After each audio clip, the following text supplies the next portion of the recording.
Hi, everybody. Welcome to Mormonish. I'm Rebecca. I'm Landon. And here we are with another collaborative episode with our favorite person, the Backyard Professor. We are diving into each of the gospel topics essays one by one, giving it a scholarly and sometimes humorous treatment. We use this book as our guide, the LDS Gospel Topics series, a scholarly engagement as we work our way through the essays.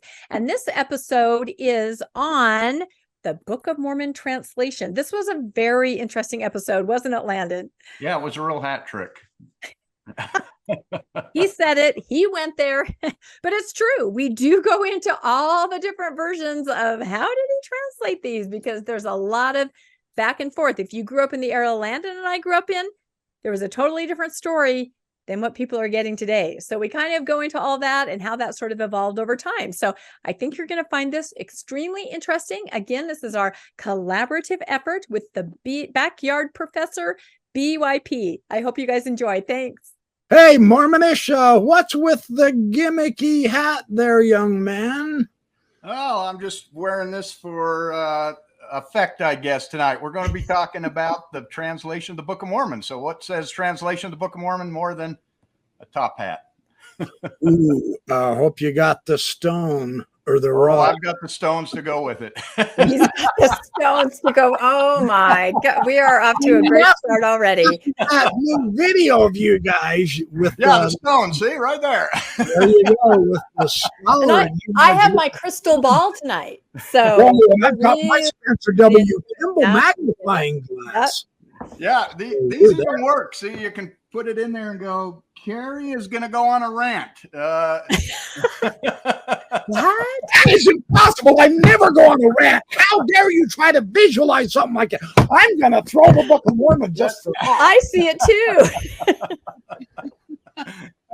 Well, works.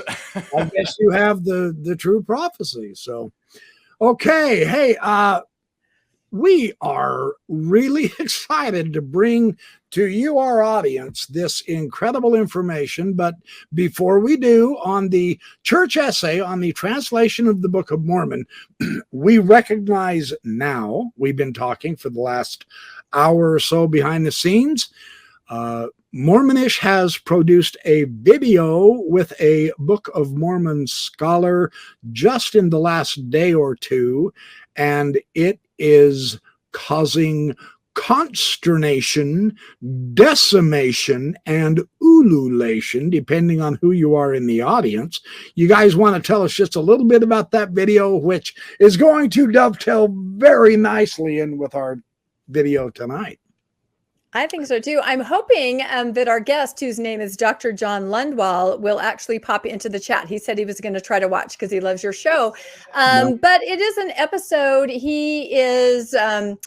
it basically talks about literary constructs in all of the Americas, not just Mesoamerica, and the civilization that would be needed to produce something like the Book of Mormon. And he just literally dismantles the whole thing. It's a lengthy episode. It's over 2 hours long. It's a scholarly episode, but it has just blown everything out of the water for Mormonish. We got so many positive comments at the beginning. Then it seemed like the apologists discover it. And now we're getting comments like, what would you say, Landon? You guys suck. You're horrible. The Book of Mormon is true.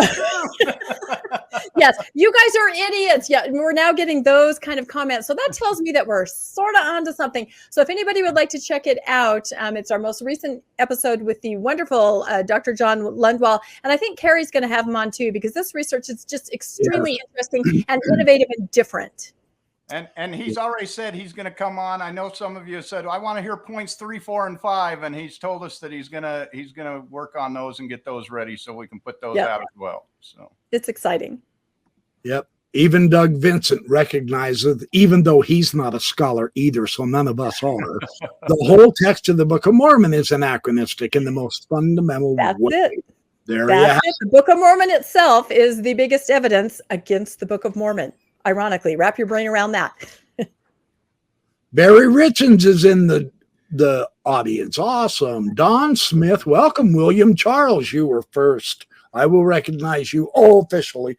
Tom Miller, Dan Vogel, the man, Dan the man. Newton Lemos, good to see you again. Wanda Anthony, I saw Don Smith, Mark Crispin. Yeah, baby. Or we could, for tonight's episode, we could really shake up everyone, including the apologists, and say, yeah, Book of Mormon. No, that doesn't go. Forget it. Never mind. I didn't say that. Mosia. Yeah. Steve Boland. Good to see you. Anyway, all of the Joe Walker, Daisy B. Good to see you. Tim Rathbone. He's always here. Tim Rathbone is so awesome. I'm just saying. Don't tell him I said that. It'll swell his already fat head, but he'll get over it, I'm sure.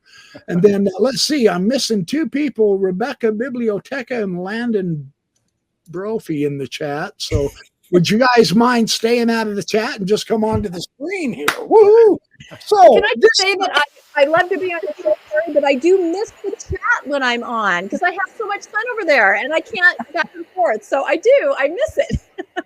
My chat group, I mean, I know this is going to come across me sounding biased, but my chat group is one of the very stellar chat groups in all of YouTube land. So there's a shout out to everybody in the chat. So we have a lot of fun. So, Radio Free Mormon. Did he show up? Yes. Yes, the dress code is formal. Absolutely. I was going to put on my black tux, but it's 101 here and I'm just cooking to death. So anyway, okay. So let's realize one thing and then I'll let you guys get started. The entire Mormon religion hangs on tithing, the Book of Abraham. The SEC rule. No, that's not it. Not the SEC ruling. What is it? The Joseph Smith translation of the Bible. No, that's not it. Changing the D&C Revelation. No, that's not it. Treasure digging. Ooh, wait. Now we're getting warmer. Yeah, baby. Book of Mormon translation. Why is this such a big deal? Because Joseph Smith said it's not for the world to know about the particulars of the Book of Mormon and how it was translated, that part of it. Just read the text. But he never had the prophetic insight to see today and how his entire story is dismantled. And that's what we want to talk about tonight. So, lady and gentlemen, and men and brethren and sisterin of the audience and the chat group, let's get going. Give us the goods on this Book of Mormon translation, you guys. All right. I think everyone that's post-Mormon has already heard the Rock in the Hat, knows about the Rock in the Hat and the translation process, even though it is now being argued among some of the LDS people after it didn't happen, then it did happen. Now we're back to it didn't happen. So we wanted to just bring out some things today. We can talk tight translation, loose translation, all of that stuff, but we just wanted to kind of have fun with this one and talk about some of the fun things that happened in the translation of the Book of Mormon. Maven's in the house. Sorry to interrupt you. Maven's in the house. Maven, all right. Maven, baby. And Gail Capson's here. Gail, good to see you again. And Gail Planet Jane. And Lee Mortensen. Sorry, I'm sorry. I love my chat. No. Anyway, it's all Maybe good. we should just move to the chat. Forget the show. Let's just chat. What do you think? I have done that before, and it goes over very, very well. It really does. But this is a good topic. Maybe we can chat after you guys share some of these phenomenal ideas. So. Yep, and as Don said, a loose translation is a tragedy. Yeah, that was John Lundwell's argument for the Book of Mormon. An act of violence, remember? Yeah. Yep, wow. John just joined us. John is in the chat. Good. We've been talking about you, John. Welcome. Yep. We are not worthy, and yet you are here. Thank you, good buddy. Yes. We were just talking about that. Oh, he loves your hat, Landon. Yeah. Let's put him up there for proof he was here. Unlike Joseph Smith and the Angel Moroni. So there we go. Oh, we're going to get there for sure. If you want to see tight and loose translation of the Book of Mormon, watch the Mormonish episode with John, because he covers that pretty well, and that's why we thought that was a really good. His words on it were really good. So we decided we were just going to take this and we're going to read through the essay on the translation. It's not long, but it's not one of the shorter ones. So it's got some places. There's some places it gets a little weird, but there's a lot of things in this essay that just stand out that you just got to go, oh, wait up. What is that? So let's get started. Carrie, you want to pull up the first slide? And Yes. Yep. Rebecca, is that one you can read? No, let's let someone else read. I was out in the sun all day. I have like sun blindness. Hey, Newton wants to know if you're going to translate anything in that hat tonight. I predict yes. Yeah, we'll see. We'll see what I come up with here as we get going through. So there's several translations we want to talk about, but we all know this. We'll start out. Joseph Smith said the Book of Mormon was the most correct of any book on earth and the keystone of our religion, and a man would get nearer to God by abiding by its precepts than by any other book. The Book of Mormon came into the world through a series of miraculous events, and it certainly did. Also, a bunch of really weird events as well, and we're going to show that as well. That the church hid until just recently, by the way. Correct. Yeah, absolutely. This one, I really like this statement. Much can be known about the coming forth of the English text of the Book of Mormon through a careful study of statements made by Joseph Smith, his scribes, and others closely associated with the translation of the Book of Mormon. One thing you find as you start studying this is the statements are so confusing and so contradictory to each other that really not much can be learned. That they're sitting there arguing whether it was translated by a hat or by a breastplate or through a loose translation or a tight translation.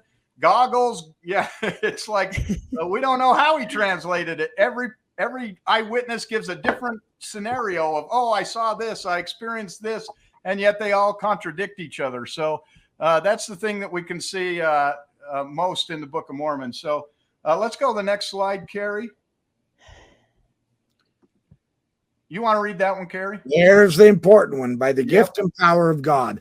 I used to think this was always so impressive, but now notice how vague it is. It doesn't say a thing.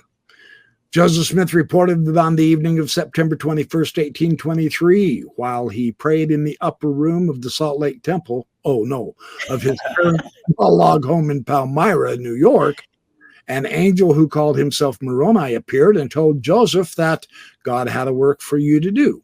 He informed Joseph that there was a book deposited written upon gold plates, giving an account of the former inhabitants of this continent and the source from whence they sprang. The book could be found in a hill not far from the Smith family farm. This was no ordinary history, for it contained the fullness of the everlasting gospel as, and I can't see the bottom part. Delivered by the Savior. So as delivered by the Savior. Landon has the essay memorized. That's right. No, I actually looked in my hat to see that. Ooh, there you go. See, translated Reformed English back into English. That's right. That's right. This is church lawyer English into back into what it really means. This is actually first thing you notice is they called it a history, which remember we just recently they're now saying it's not really a history, it's more of a spiritual book, but now they're saying it's no ordinary history. So it's certainly a history. They're claiming it's a history, even in their essay. They're claiming that this is a historical document. But I want to respond real quick to John. John Lundwall has a question. Could someone create an AI image of Joseph Smith translating whilst wearing a hat, cape, and goggles? John, if you'll come on to my show, I'll make that image for you because there it is. There you go. So back on track. Sorry to interrupt you. No problem. No, and you've got to accommodate John. John, before you agree to that, let us show you what he did to us. Yeah. They haven't stopped coming back since. I roasted and toasted you in my own backyard with a barbecue. Right. We want to focus on that September 21st, 1823 visit, though. This visit in September 21st, 1823 is glossed over here, that they're just saying when it happened, but there is so much important stuff that happened that is related to that September 21st date. First off, we all know that the first vision story wasn't written until 1832.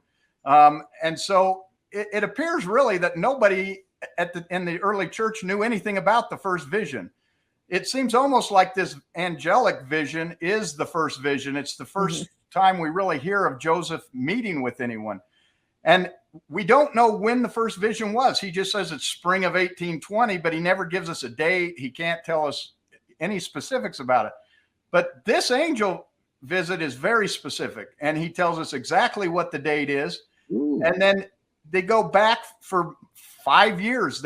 This date becomes important. So why was this date so important, and why does it play into this? And the reason, and Doug's kind of answered it, it's an important date in folk magic. It's an important date probably just about everywhere because it's the fall equinox. It's when the sun is, right at a place that astrology, people who are into astrology, that's an important date. And not only is it the fall equinox, but it's also Jupiter was in retrograde. It had all of these signs that Joseph Smith. My son's birthday. It's your son's birthday. My son's birthday. Well, there you have it. There you have it. The age of Aquarius. That's gotta mean something. I'm just saying. It's gotta mean something. Gotta mean something. That means the 2/3 seal portion might be coming my way before I pass on into the nether eternities. So keep that hat. We might be working together, pal. There you go.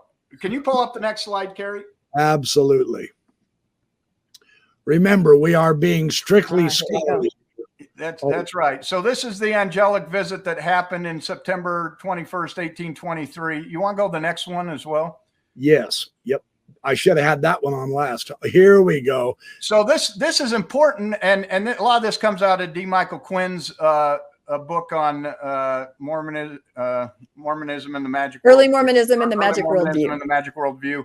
And Dan Vogel has a video on this. Yes, there's a lot of scholars who hit this. 1,000 views, yeah. But remember, he's not a scholar either, they say. That's right. None of us are scholars. Nope. It's unfortunate. But the key thing is, a lot of people don't know, but Joseph Smith and his family was very deeply involved in folk magic. And we know that they had these lamens. They actually had 3 lamens.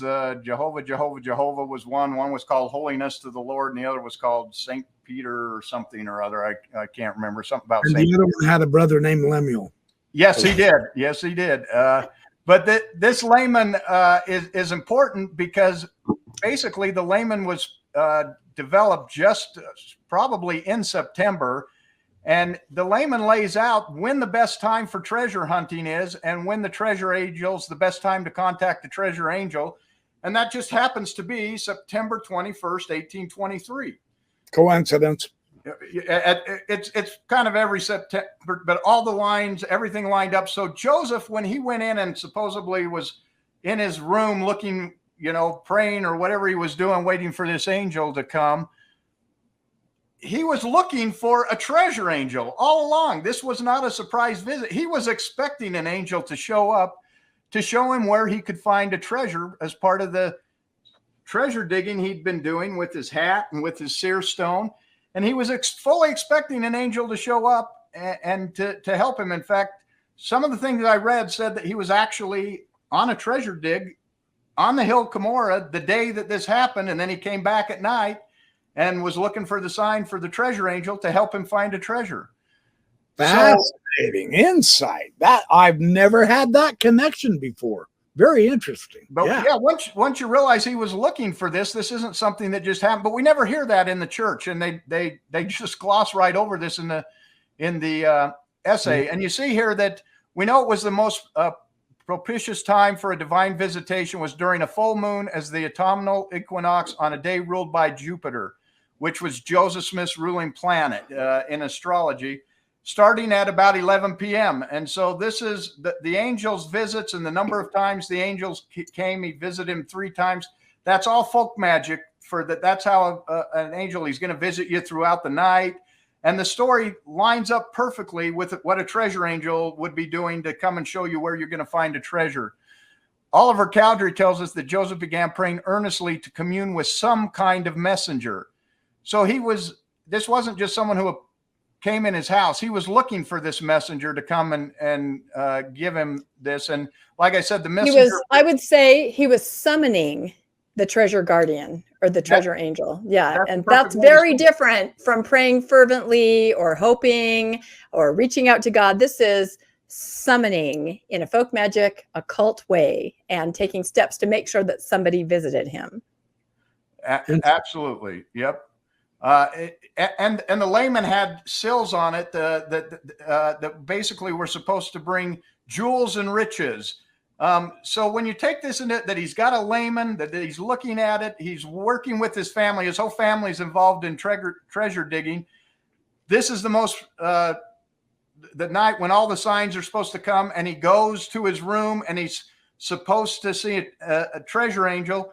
And the next day he comes down, and an angel visited me all night, and there's a treasure. What do you know? And he told me where to go get it. You no longer have to sacrifice the dog. The dog. Well, we That's still right. have to dig it up, I think. Yeah, that comes later. Did anyone find it ironic that? And I know they make fun of this in Book of Mormon, the musical. The angel said, "It's literally in your backyard, Joseph. It's right there." I mean, how convenient! I have to say. It's right on the hill you've been looking for. It's right there.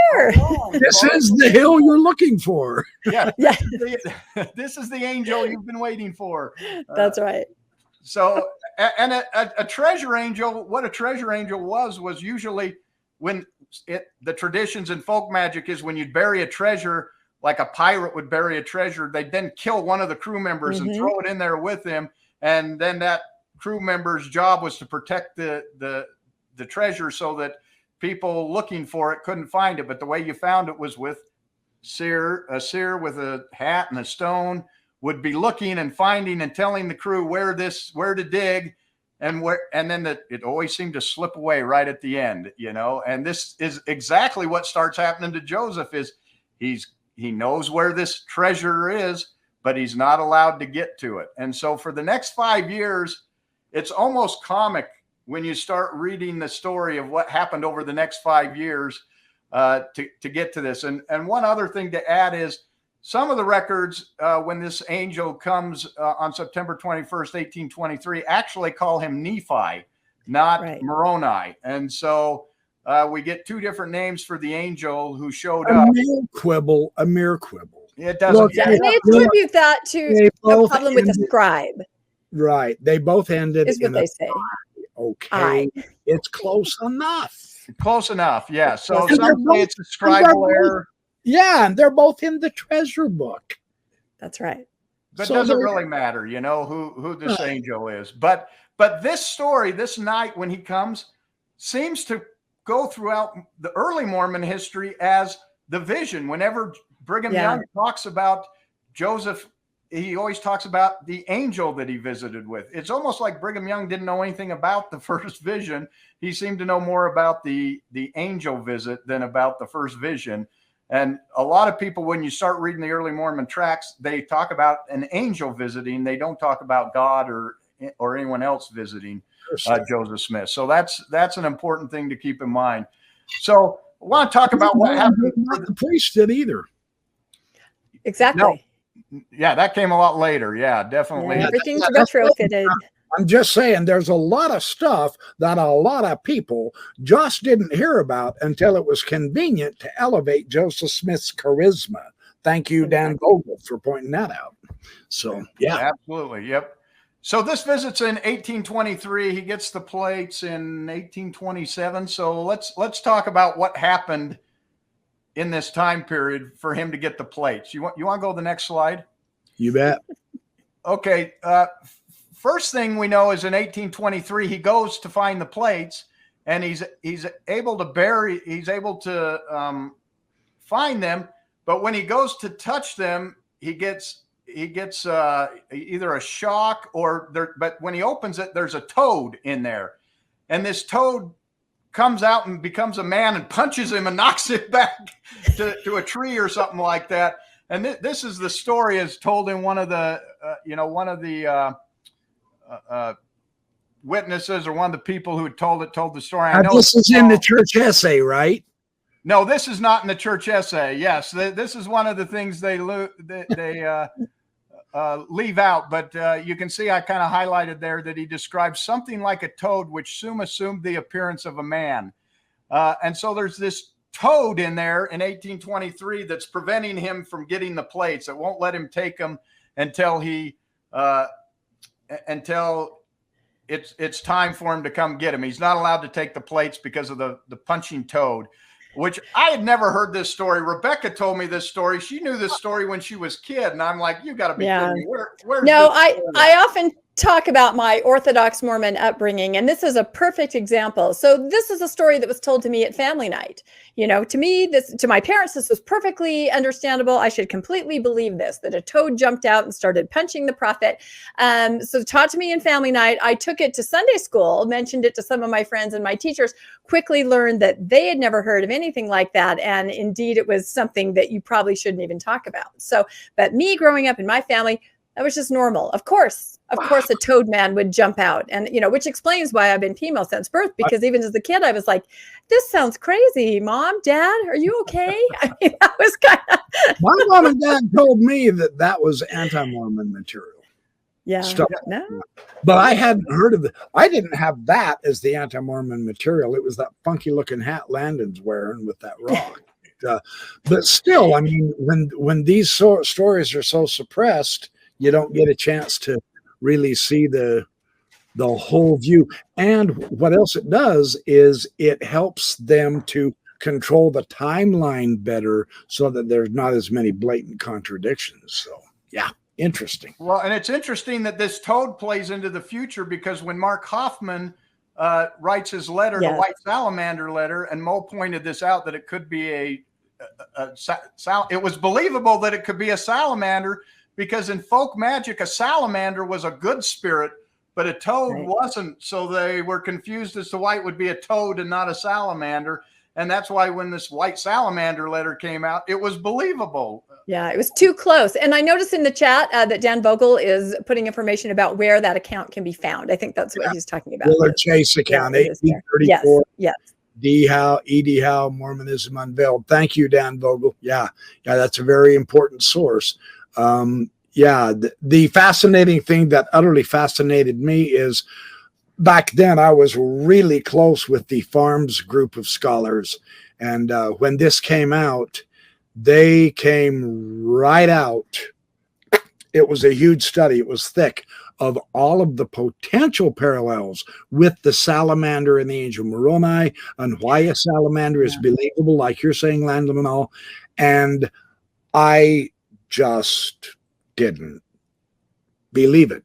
I told my ward, they knew I was a big Book of Mormon freak. And they said, would you mind addressing the priesthood, the whole priesthood, on this White Salamander letter? And I said, yeah, sure, I'll be happy to do that. And I stood up at the pulpit in a special called priesthood meeting so that I could tell them all about this White Salamander.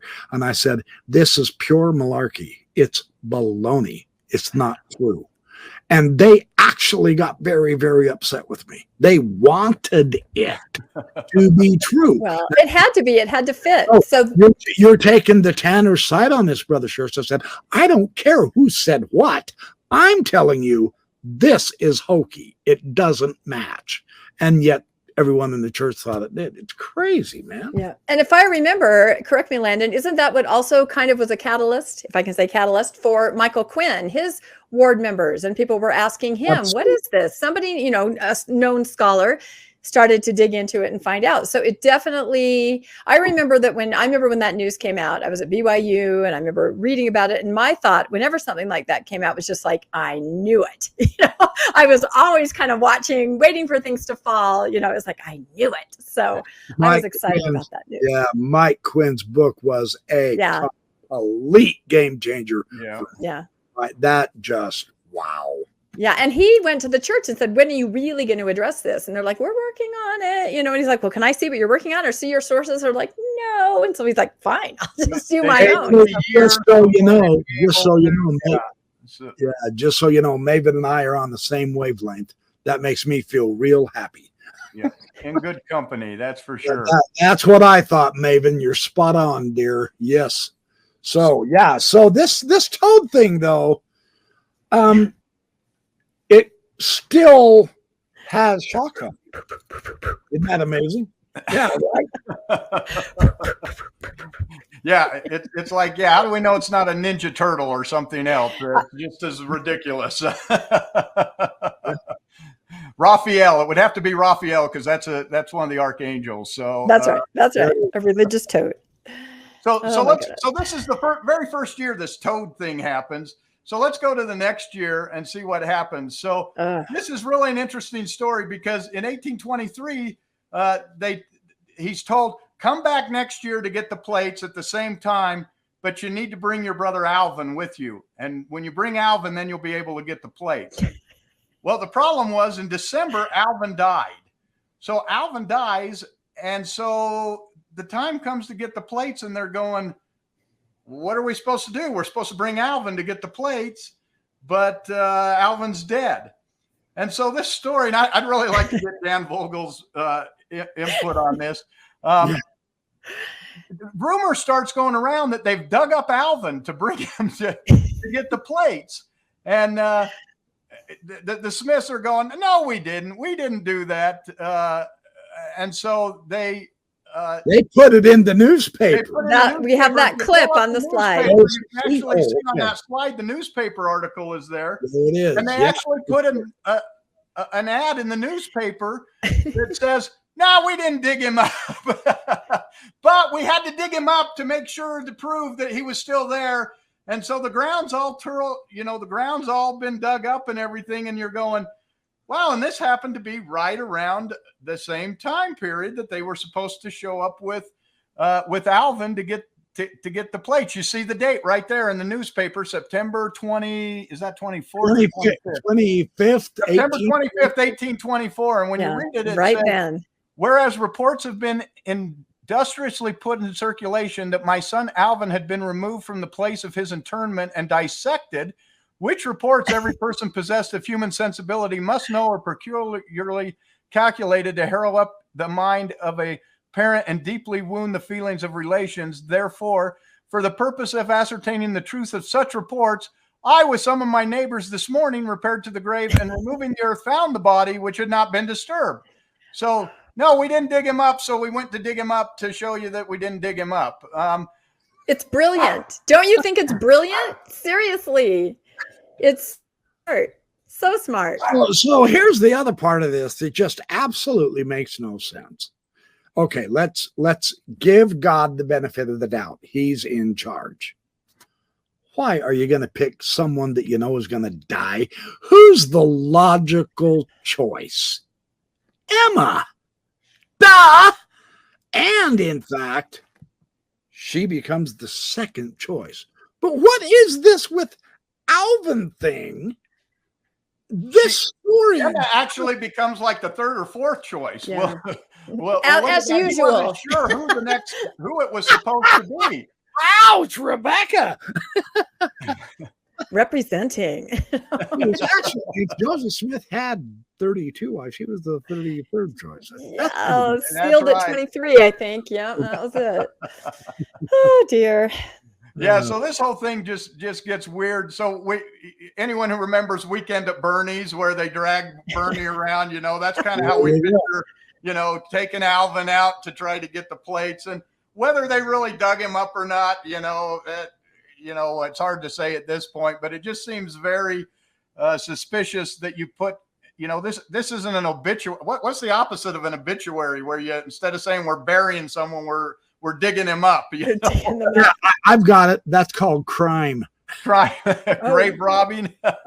Grave robbing. Yeah.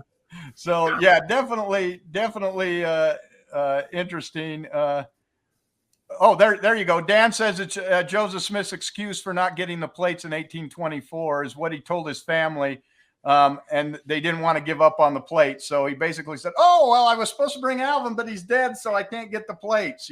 So Right. Interesting. Yeah. not sure what I'm supposed to do. We're going to have to find another person. So who's going to be coming next year to the party? Let's just remember now, Let's keep the find focus here, though, my good friend. Dan Vogel is not a real scholar, according to the apologists in your comments on your most recent Book of Mormon video with Lundwall. So, That's right. A deal or a dollar. The next one, then see who they invite. Well, first we have to have a Trexmo. First, you have to. Rebecca do the Trexmos. So the first one says, "Hey, Alvin, sorry about this, bro, but I can't even read it. We're going to have to borrow you for a few days. We'll have you back in the ground in no time." So that was And the other one kind of goes back to what we were talking about before. "Behold, I am Moroni." No, wait. "Behold, I am Nephi." No, that's not right. Damn it. Your Trekkies are the best, man. These memes we're crazy. Those are fun to make. So let's go to the next one. So in 1825, Joseph decides that there's this other seer that's also looking into seer stones, and Joseph thinks that this man is named Samuel Lawrence. He thinks that he might be the right person for the treasuring to bring instead of Alvin. And so he kind of takes him out on a test run, and they go out to the hill Cumorah, and they're both walking around with their stones in their hats, looking at the ground, and they're comparing stones, and it's like they're trying to outdo each other. And so like Samuel Lawrence is going, "Oh yeah, I see the plates. Oh, do you see something else with him?" And Joseph's going, no, I don't see anything. And Lawrence goes, "Oh yeah, no, there's like these glasses or these spectacles in there." And then Joseph goes, oh yeah, I do see them. And so Joseph realizes now that Samuel is a kind of he's onto him, isn't he? He's onto him. Yeah, he's outdoing him with his, it's like he's finding stuff with his seer stone that Joseph can't find with his seer stone. So Joseph decides, Samuel Lawrence isn't the right guy. And so he basically decides that that's not the right person to take. And Samuel Lawrence later was convicted of secreting property, which is basically you take someone's property, you steal it, you hide it, and then you find it in your hat and tell them where it is. And then the people go and find it and they pay you a reward, but you're the one who stole it in the first place to do it. So he was convicted of that. So he wasn't a true seer, but he's the guy who saw the spectacles in the ground. And all of a sudden now, when Joseph opens it up, he's got to find spectacles because they've said that these existed and they've seen them in the hat. So very interesting. The story getting up to this is just fun to say the least. Yeah, and none of us heard of this either. No. When was the first time we heard of Samuel Lawrence? Was when I was an apologist 4 or 5 years into it. I was off on the Book of Abraham and someone brought this story up. So that's very interesting.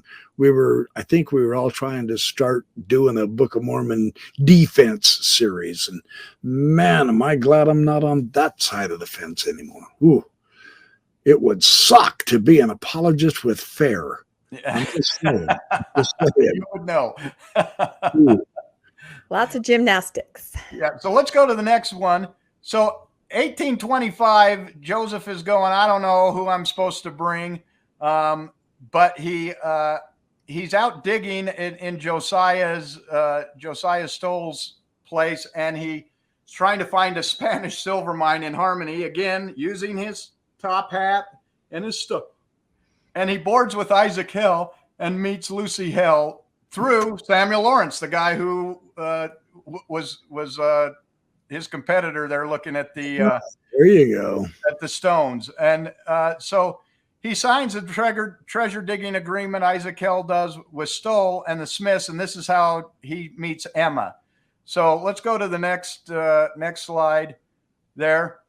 So I can tell you what's wrong with this picture. The horse is going the wrong direction. The horse. I don't know that. I'm trying to figure that one out, Carrie.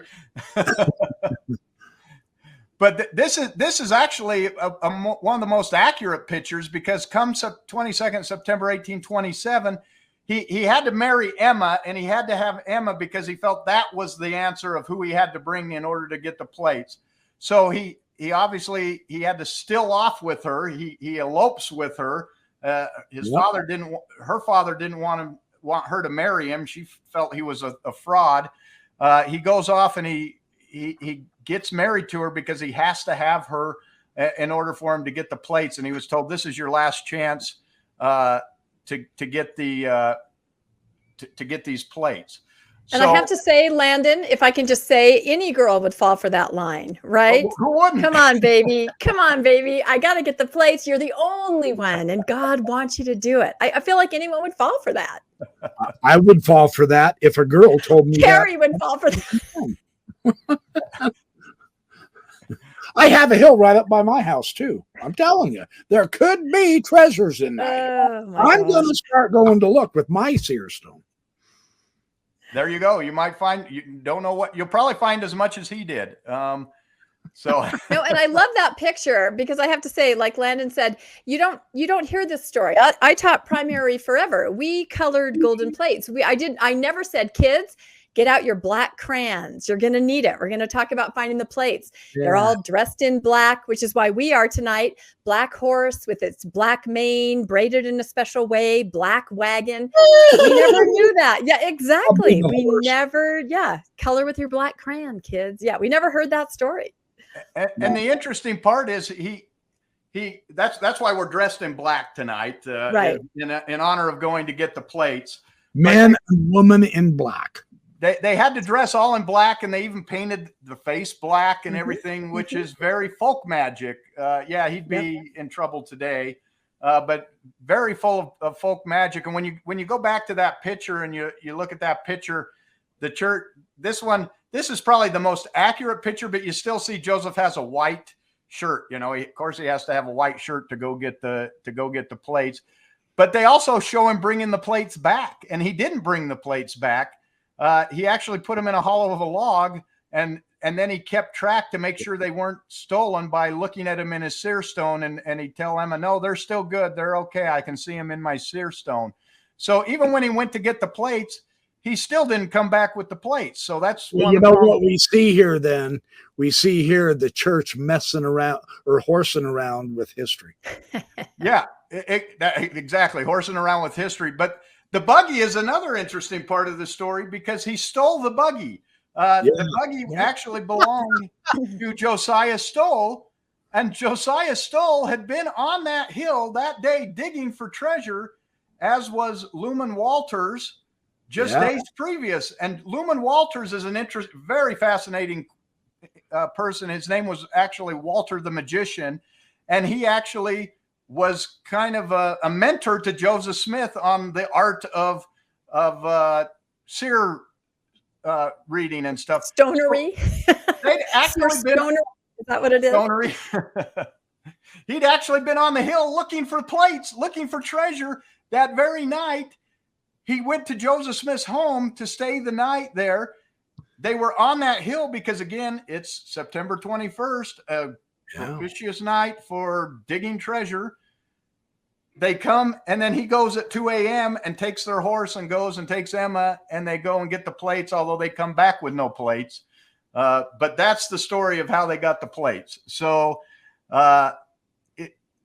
even though they still don't have the plates, they're in the hollow of the log. He goes and gets them several days later, and then remember, he's carrying them back, and he's jumping over the logs, and people are hitting him with rifles, and he finally gets them back and buries them under a stone.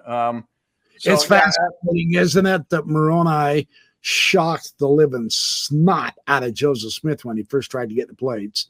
And then when he finally acquired the plates, he set them down real quick and looked back in and came back, and the plates were gone. And Moroni told him, you can't let these plates out of your sight. You have to protect them. And so what's the first thing he does when he gets the plates? he hides them in a hollow log for days and doesn't know where they are. But I can see them in my seer stone. Yep. Why not leave them where they were? Why even get them then? Why even get them a couple days later? I mean, he didn't. I won't get ahead of the story. He didn't use them to translate the Book of Mormon. No, don't give that away, Carrie. And that right. So, yeah. So we'll get to that. We'll get to that later. So, so this is another interesting story after the translation. This is just kind of a fun side note. Oh, but there's a book called the Book of Pukey. I don't know if I'm saying that right. That's how we've been. I've always called it pukey. Pukey, however you want to say it. But either way, it has the word puke in it. It's got the word puke, yeah. It's written by Abner Cole, and what was happening, Abner Cole used the pen name Obadiah Dogberry, Esquire, and this is the first satire of the Book of Mormon, and what was happening was Abner Cole was using the printing office at night that the Book of Mormon was getting printed in to print. He had a paper or something that he was printing at night. And so he'd go in and he'd see the copy of the Book of Mormon. So he got to read it, and he knew Walter the magician. He knew the Smiths. He knew all these people. And so he tells the story. He writes this satire, and it's probably actually the most accurate history of the coming forth of the Book of Mormon. It's only 2 chapters long. Look it up on YouTube or Google it and look at and read it. It's really a funny story. He just makes fun of Walter the magician and how they went and got these plates, and it's quite an amusing story to read. Eventually, Hiram comes and threatens him because this is a copyrighted material, and he stops writing. But it's really probably the first and most accurate story of how the Book of Mormon really came about. So it's a fun one to read. So read that if you get a chance. The Book of Pukey. Very interesting. Okay, now let's get into the real scholarship here. You want to read that, Carrie? Sure. The angel charged Joseph Smith to translate the book from the ancient language in which it was written. The young man, however, had very little formal education. In other words, he was not a scholar, and was incapable of writing a book on his own, let alone translating an ancient book written from an unknown language known in the Book of Mormon as Reformed Egyptian. And there we have it, proof that Reformed Egyptian is real. There you go. Look. There you have it. If you can read this, you might be Joseph Smith. We have no idea what Reformed Egyptian is. It doesn't exist. It never has existed. But what we do have is we do have the Professor Anton characters that Martin Harris supposedly took to Professor Anton, which are supposed to be writings of this Reformed Egyptian. And that's what you see in the lower right-hand corner there is the Anton characters. I'm sorry it's so small, but if you want to look these up. You can find this, Google it. Yeah. Yeah, it's pretty obvious that not a single one of these characters is in any way Egyptian in nature. What you have up at the top, there were kind of 2 languages in Egypt that were being used. There was the Hieratic and the Demotic. And the Demotic is more like symbols type of language. And the Hieratic has, more kind of like... Yeah, the Hieratic was a shorthand. More of a shorthand, yeah. But these were the 2 that were being used at the time that... In 600 BC, both of these were actually being used. One would be used more by a priestly caste, and then there was the more common writing. But we put both of those up there so you could compare those to the Reformed Egyptian on the Anton characters, and you see that that none of these characters are Egyptian in any manner. And it always amazes me when you look at the Anton story that he took him to Professor Anton. Because they say, oh, well, he confirmed that they were accurate. And then there's that argument over whether they really confirmed them or whether they really were accurate. Well, we don't need to go to Professor Anton right now. We could go to any professor because we've got the characters and say, are these accurate, true and accurate characters? Yeah. And he said some were Assyriac. It was amazing. He never said any of these are true Reformed Egyptian. Chaldaic. Chaldaic, Assyric. It's like, well, I thought they were Reformed Egyptian. What? Yeah. what does this matter? But you could take them to any linguist that deals with ancient languages, and none of them are gonna show that they are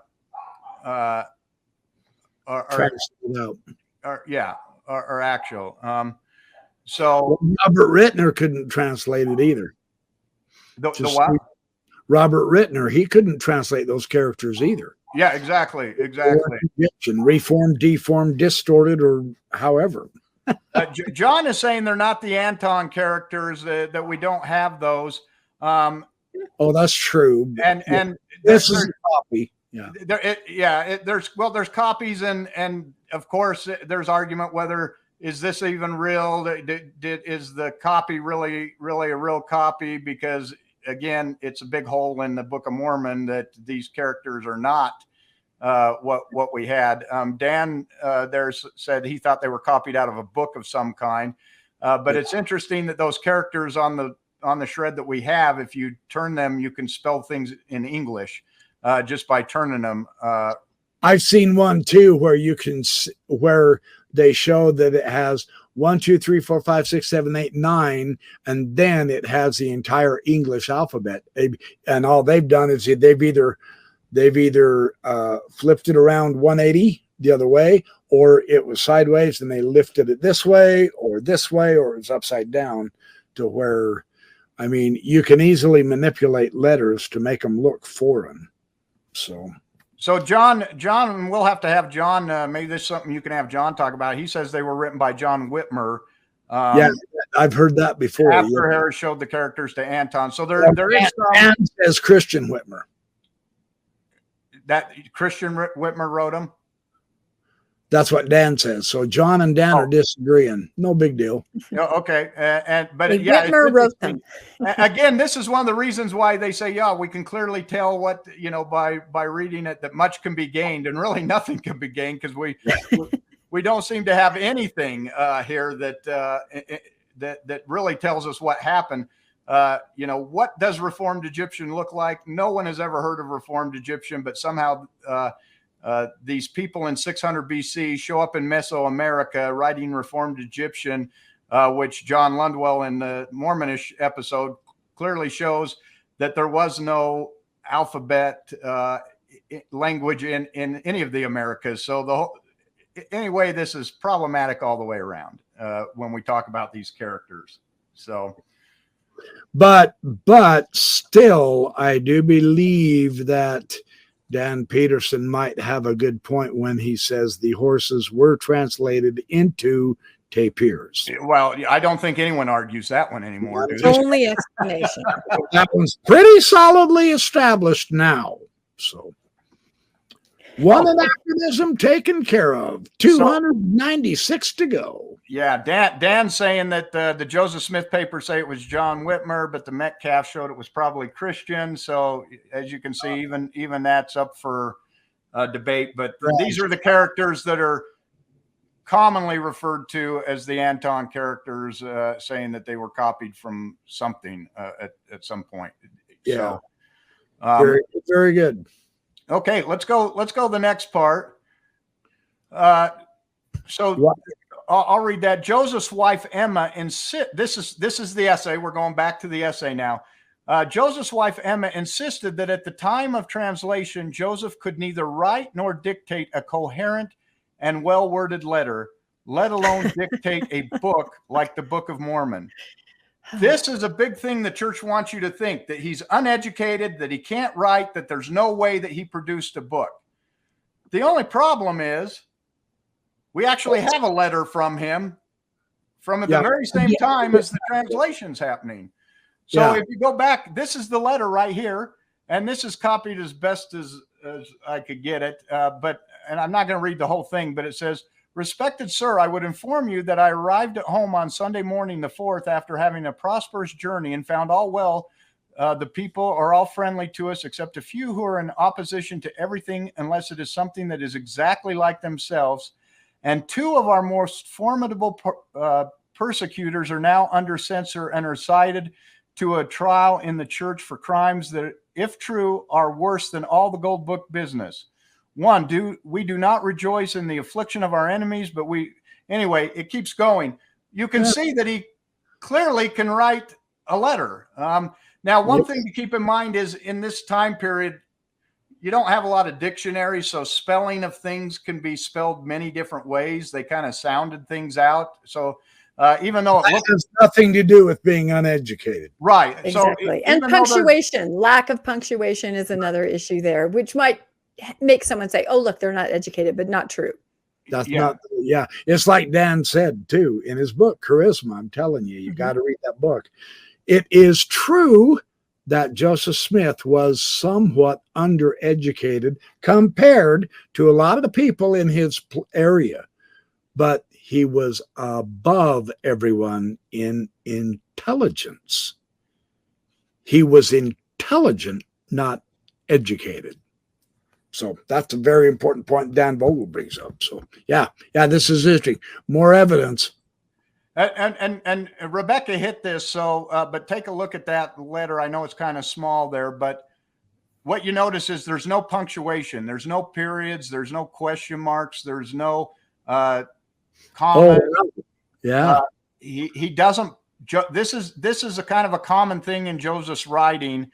Is he doesn't use punctuation. Interesting. Yeah. This kind of becomes important a little bit later. So let's move to the next. Okay. Thank you for bringing that up. Okay. Carrie, you want to read that one? Joseph received the plates in September 1827, and the following spring in Harmony, Pennsylvania, began translating them in earnest with Emma and his friend Martin Harris serving as his main scribes. The resulting English transcription, known as the Book of Lehi and referred to by Joseph Smith as written on 116 pages, was subsequently lost or stolen. As a result, Joseph Smith was rebuked by the Lord and lost the ability to translate for a short time. So this is important because we all know that he lost the ability to translate, but we also find out that the Lord took back the Urim and Thummim, the breastplates and the spectacles that supposedly he was using to translate. And we never hear that he got them back. So if the Lord takes them, how is he now supposed to translate the book? And so that's where this kind of becomes problematic, is the spectacles are now gone. And it's important. I think there's like 7 people who say they saw the spectacles, but no one had ever seen the spectacles. They were always wrapped in something and they'd fill them. Exactly. And when you start reading the descriptions, everyone's describing something completely different. Some are saying, oh, they were, round stones in a like a pair of glasses. And then someone else describes it in a completely different shape, and that they're attached to a breastplate. And so nobody is describing the same thing when they're all saying that they've seen or they're witnessing of this. Again, God took back the breast implants. I like that one.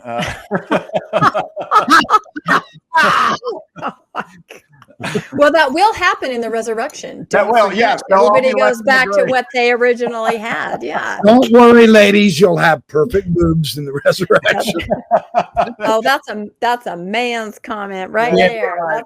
Man invented heaven. Do I have to mansplain this? My wife's probably. That's right. Don't you say? Edit that out. So, and the other thing that's important is this next slide right here is, we always hear that, oh, Joseph he did this whole thing in like 3 months, which actually isn't that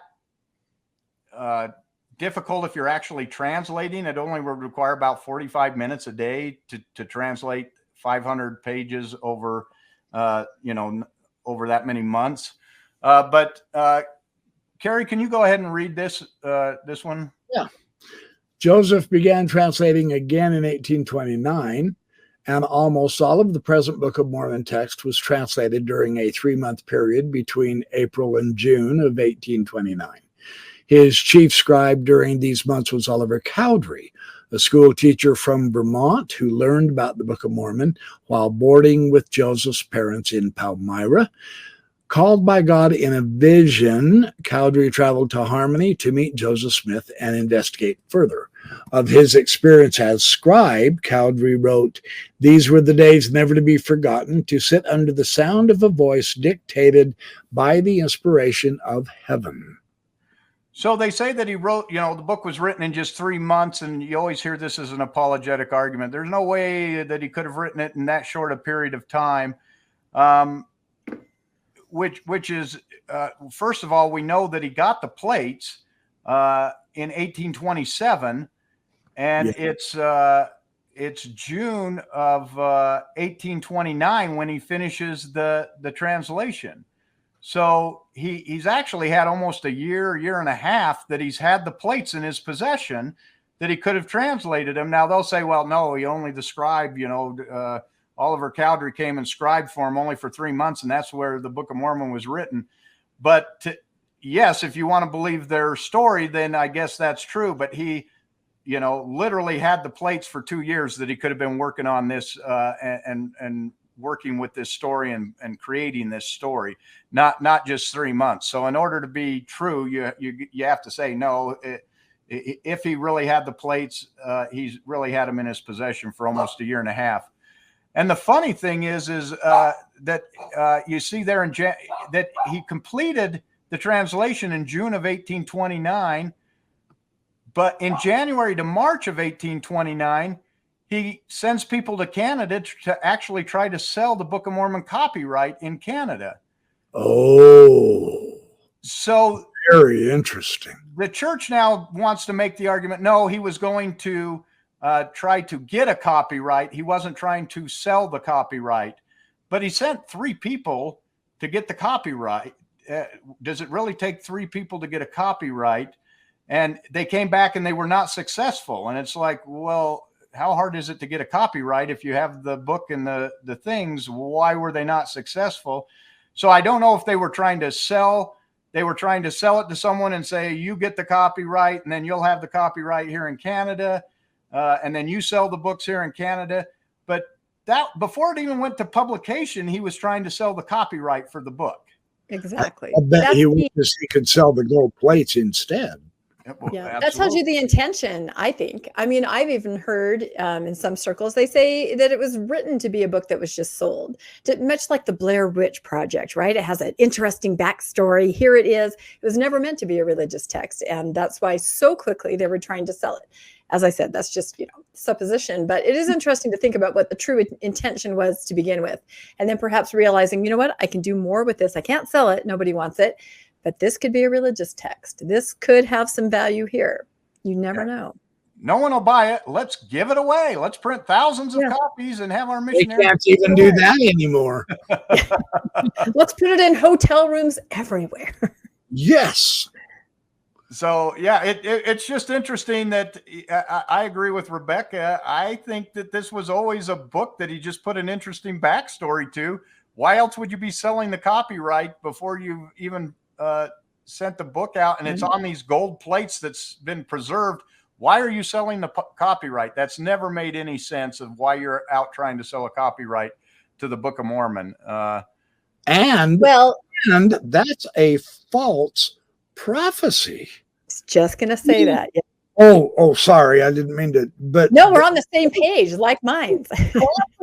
Yes, you'll go to Canada. You'll be successful. They came back and they said, what the heck, Joe? And this is where he made his really famous remark that completely undermines his entire life. And Mormons don't recognize this. So I will say it crystal clear.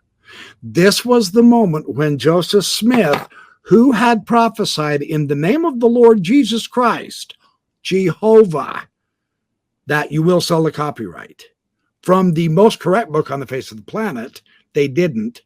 Then Joseph said, well, brethren, some revelations are from just men.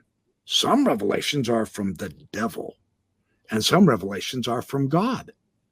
If Joseph Smith couldn't even tell the difference, why should I believe one blanking thing he ever said, prophecy-wise? Because he didn't know if it was from the devil or from man or from God? How am I going to? By the power of the Holy Ghost? Joseph Smith had Moroni visiting him, Elijah, Jesus, and God the Father himself, and he couldn't tell the difference.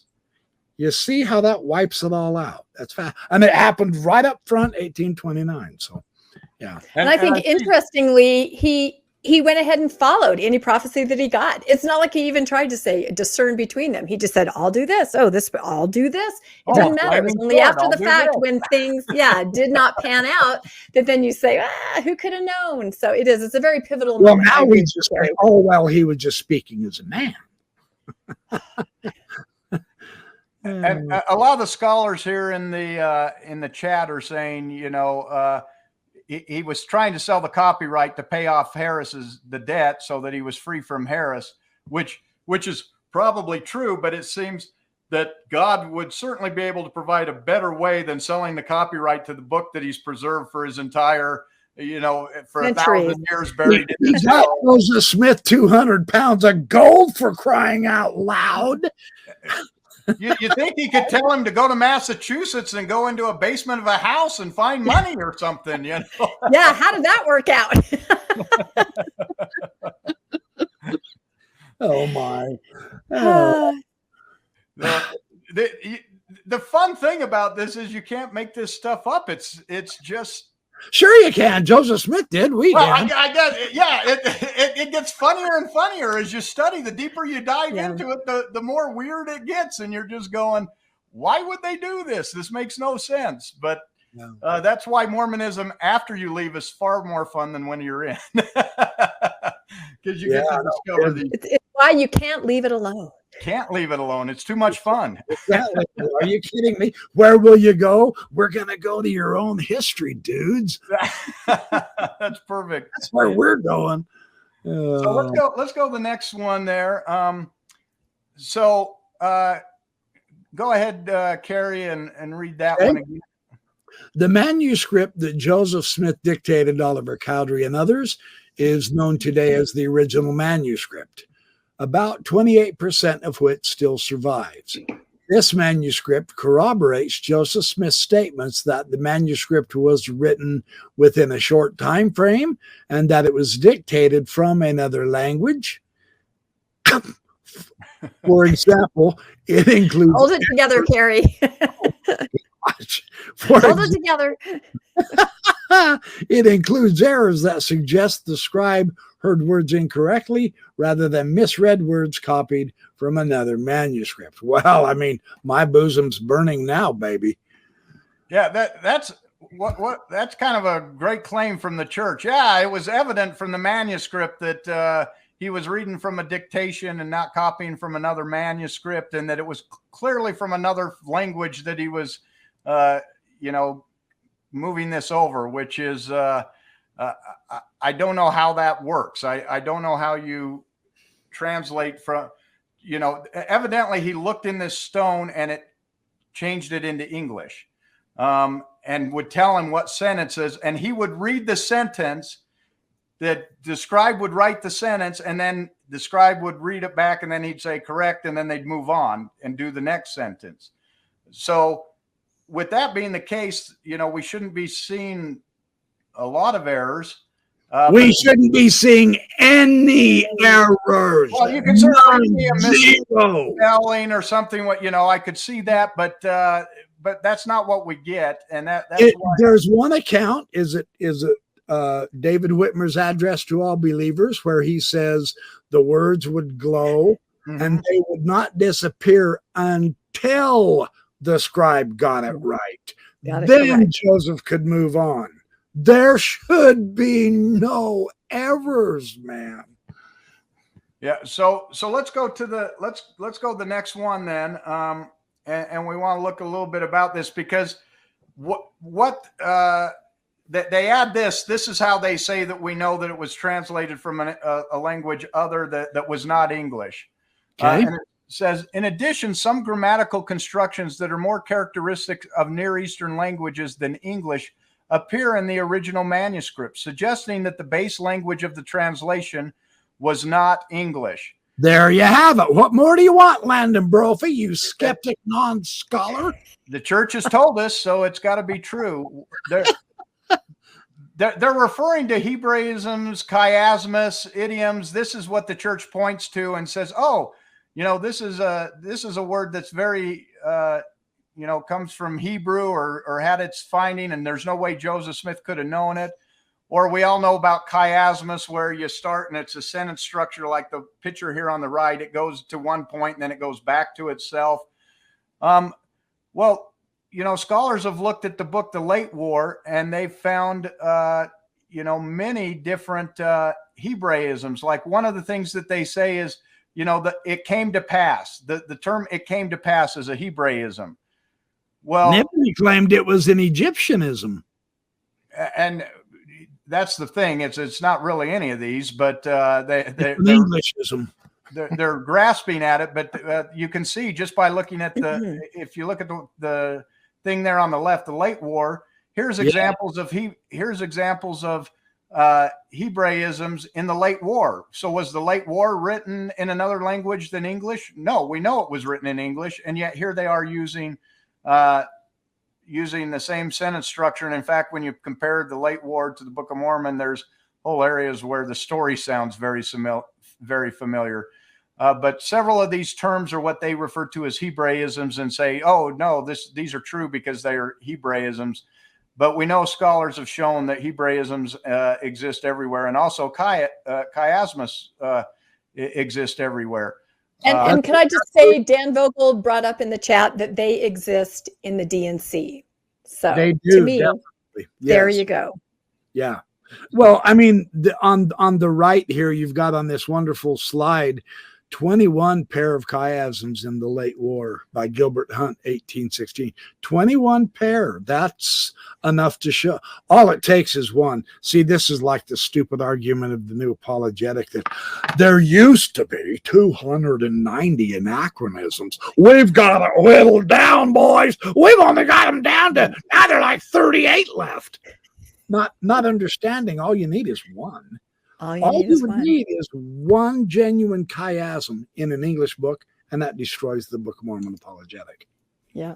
Well, and it's Coco just a speech pattern. Yeah, Dr. Seuss. I was just going to say that, what she's saying. There, it's all throughout. Like it's just a speech pattern. It's how I am. I do not like them here nor there. I do not like them on a tape here. Oh, tapir. The tapir might be where we get green ham. I don't know. I feel like it could be. Oh, yeah, that's a really good slide right there. But there's a couple other things to keep in mind when we talk about things like chiasmus and idioms. Is a chiasmus in Hebrew which I don't understand why a Hebraism, since it was written in Reformed Egyptian, why a Hebraism would show up anyway, because it wasn't written in Hebrew. It was written in Reformed Egyptian. Chiasmus being that what would be a chiasmus in Hebrew when translated to English is not going to translate to be a chiasmus. And again, as we said in, if you haven't seen the latest episode of Mormonish with Dr. Lundwall, he points out that a chiasmus is a literary device that's far too advanced for any writing system in the Americas anywhere that's ever been found. So there is, and we have, if there was a literary society this advanced, we would have found writing from them by this time. So a chiasmus in the Book of Mormon is it's actually an anachronism. It shouldn't it's not be a proof. Yeah, it should not be there. Come from any pre-Columbian American writer could not have produced a chiasmus. So it's actually a proof against the Book of Mormon that these type of literary devices are in there. They only could have been written in America in the 19th century when someone. Dan Vogel makes the point of the night right here. I'm even going to post that real quick. Book of Mormon was written in Reformed King James Version. Yep. There you go. 100%. Yeah. And John Lundwell also mentioned that perhaps when we use the word advanced, maybe a more correct word is to say just different, just too. Yeah, it's a different. Yeah. Yeah. Very different. Yeah. Good point, watch Dr. his episode and you'll be blown away. You'll understand. We're still trying to understand it. So Oh. it's incredible. Yep. Watch it twice, watch it 3 times. You'll be going, wow. Yeah, I can see this. Why didn't I know this before? JC says, I have ruined Dr. Seuss. He will never be the same again. Okay, let's go to the next one. All right, we are making progress, and I want to get through this thing. We're making some exquisitely interesting points here. This is fascinating. You want me to read this one? Yeah, go ahead. It's big. Unlike, maybe Rebecca could even read that one. But you know what? I can read this one. Let me try once. My screen is so small. That's the issue. It couldn't possibly be my aging eyesight. No. Okay. Unlike most dictated drafts, the original manuscript was considered by Joseph Smith to be, in substance, a final product. That's very interesting. how do we know that? This is a copy of you can't really read it because remember they took the original and they put it in the temple, the cornerstone of the temple. So only a small portion of it remains, or 28% or something like that. But we know. Let's just go to the next one, then we'll talk a little bit more about the thing there. Carrie, can you read that one? To assist in the publication of the book, Oliver Cowdery made a handwritten copy of the original manuscript. So this handwritten copy is known today as the printer's manuscript because Joseph Smith did not call for punctuation. In other words, no periods, commas, or question marks as he dictated. Such marks are not in the original manuscript. The typesetter later inserted punctuation marks when he prepared the text for the printer, with the exceptions of punctuation, formatting, other elements of typesetting, and minor adjustments required to correct copying and scribal errors. The dictation copy became the text of the first printed edition of the Book of Mormon. So this is actually kind of interesting. When Rebecca and I work on these slides, often she'll read something as I'm typing the slide or something like that. And when she reads it, she would say, like, pull up the slide again. And, if she would say, to assist in the publication, and I'm typing, of the book, comma, Oliver Cowdery made a handwritten copy of the original manuscript, period. Because I'm typing it and I need to know where the punctuation goes. Sure. But in the original, when Joseph is looking at it in the stone and he's making sure that it's correct, he never reads any punctuation. Supposedly he's seen it on a rock and he's reading it, but he's not saying comma. He's not saying period. He's not saying question mark. He's not putting any punctuation in it. But remember that letter that Joseph Smith couldn't write? There's no punctuation in it. So Joseph dictated the same way he wrote, with no punctuation. You would think that if God is, showing him on a rock and telling him that God could make sure there was punctuation in there.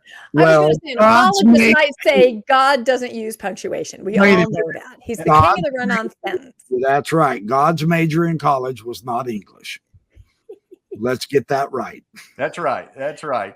But no, that is very interesting. It really is, because there is no punctuation in the letter and there is no punctuation on the manuscript. On the original manuscript. On the original manuscript. E.B. Grandin complained because he said, this is horrible. Even the printer's manuscript, he was going, it's completely, all the punctuation's wrong. He started making them bring them in several days early because they were only bringing him in the ones that were supposed to be printed that night. And he started saying, no, you got to give them to me earlier because I got to have time to fix this. This is a hot mess. English. And so he'd have to sit and fix them before he could set the typeset so that they could actually print the book, because the English was horrible. The punctuation wasn't there, and he had to fix all of that. So and Dan Vogel made a very good point. Of course, it's oral performance. Yep. If you're reciting, if you're giving a performance, if you're telling a mythological story, you're not going to stop and say, period. You're telling it. You're reciting it. I'll bet the printer was dang grateful 2/3 of those books were sealed. That's for sure. The other thing is, what if he'd written it down before and he was actually reading? He had copies in his hat or something he was reading. You know, if he'd have written it himself, he would have written it with no punctuation. With no punctuation. Just like he wrote. Yeah. So would have. That's just something that, you know, makes you think, that's interesting. So anyway, that's something to come up. So this is Rebecca's favorite part, the translation instruments. Carrie, go ahead and read that one. Then Rebecca will talk a little bit about the Urim and Thummim. Okay, translation instruments. Many accounts in the Bible show that God transmitted revelations to his prophets in a variety of ways. Elijah learned that God spoke not to him through the wind or fire or earthquake, but through a still small voice. Paul and other early Christian apostles sometimes communicated with angels and on occasion with the Lord Jesus Christ.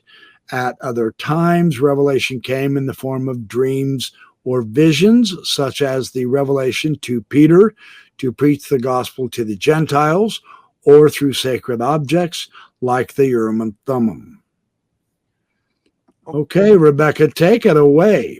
The Urim and Thummim, very interesting to me. When we did our book club episode on early Mormonism and the magic worldview, we studied a lot about that. And you know, the church tells you it's a sacred stone. It's a very religious object. That's not exactly how it was used. And I'm so mad I can't find it, but I made my husband dress up as a priest with an ephod with the Urim and Thummim for Halloween. And I cannot find the dang costume, but it was hilarious. So basically you would have these two rocks, the Urim and Thummim, but they were more like dye, more like in Vegas, you know? So if you can see there, you would put on this special apron, it would have pouches at the top on the shoulders, and the rocks would go in the pouches. So then when a king or someone had a question, they would call the priest in. The priest would take the rocks off of the pouches on the shoulder, put them in the pocket of the apron, kind of fumble them all around, you know, like rolling the die. And then it's like casting lots, right? Reading tea leaves, the same kind of concept. It was, you know, looking at runes or rolling a dice. And then they would tell you, oh, it's a good day to go to war. So that's really what they were. But I feel like looking for some kind of biblical tie-in, something to make it, give it authenticity. They just said, oh, those are rocks. Those are rocks. Yeah, so Urim and Thummim. And that may be very simplistic, but it was interesting to learn how they were used. They were literally like casting lots, trying to decide what the future is. What's your fortune? Should we go to war? Should we do this? Very interesting. Yeah, you could only ask yes or no questions to it. Yeah. It was like the magic, you know, you shake it and it gives you a yes or no or whatever. It didn't. You couldn't translate. It was not a translator. Yeah, no, you couldn't do anything. Not a like translator. Hold on. Now I might have the solution then, because I don't have a Urim and Thummim. I have a Thummim and a Thummim. That could help. I'm just saying. Yes or no, Urim and Thummim. Yeah. What happens if you get a mixed signal? Then. Yeah, John said magic 8-ball, exactly like a magic 8-ball. Can you imagine? So these magic, and it's funny, whenever something sounds made up, the church tries to go to Old Testament scripture or somewhere to prove authenticity. That look, Peter talked to angels. Peter saw a vision. Why is it strange that Joseph Smith looked at a rock in his hat that he'd used to dig gold plates 2 years before? You know, it's like, that's not even, number one, that's not even a comparison, but to just say, well, because it's weird in the Old Testament, it's okay that it's weird in the Book of Mormon. This is how God works. He just uses weird things. Okay, well, I don't believe the Bible ones either. Then they're just as weird. That doesn't make it so. That's not a proof that it happened. But the Urim and Thummim that they describe, these spectacles and a breastplate, have nothing to do with the Urim and Thummim we read about in the Bible. How did they get there? Where did they come from? You know, some people say it's the rocks that the brother of Jared changed in. And so the Urim and Thummim is used very loosely. It's like they started calling everything the Urim and Thummim. They started calling the rock a Urim and Thummim. The seer stone was a Urim and Thummim. anything that they used to translate was called a Urim and Thummim to make it sound Old I have Testament. the Urim and Thummim right here. That would be if you used it, you could call it that. Got a Urim and a Hiram right here. Urim and Thummim. Joseph Smith used Urim and Thummim to distract from folk magic. Yeah, he wanted to make it sound like it wasn't real, that it was biblical. Yeah, biblical. He did. Yep. Instead of this. And you see that the church thought it was so ridiculous that they hid the story for years until it finally resurfaced that no, he was using a rock. They excommunicated people for claiming he translated with the rock in a hat. Yep. Instead of the Urim and Thummim. Because it's folk magic. And the church knew that people had moved beyond folk magic and would not accept it as a true translation with folk magic. So let's go to the next one. We've technically speaking, I need to find a plastic pop bottle I can crush tonight to prove I'm following but I'm glad you ended that sentence by saying crush. I wasn't sure what you were meaning. My own Urim and Thummim, our phones. There it is. The Lord works in mysterious ways. Mine keeps coming up with chess. Can you believe it? It's so ironic. Well, I think it's an interesting point. When we read Michael Quinn's book, he said everything started out folk magic, right? And that was kind of fine with the general populace. You know, Joseph was cool for doing that, digging treasure.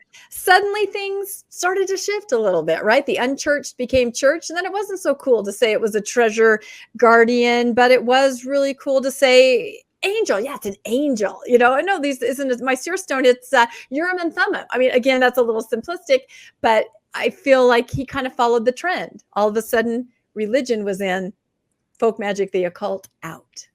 Interesting. Yeah, good observation, Rebecca. Yeah. That's just fascinating. And Dan brings up another point. He said the breastplate was associated with the sword of Laban, not in the D&C, and then not the Urim and Thummim. And that's one of the things you see is sometimes the Urim and Thummim's by itself, the spectacles, and other times it's supposed to be attached to a breastplate. So it's like, where did this breastplate come from? Where did all that happen? How did this get weaved into the story? It just doesn't make sense.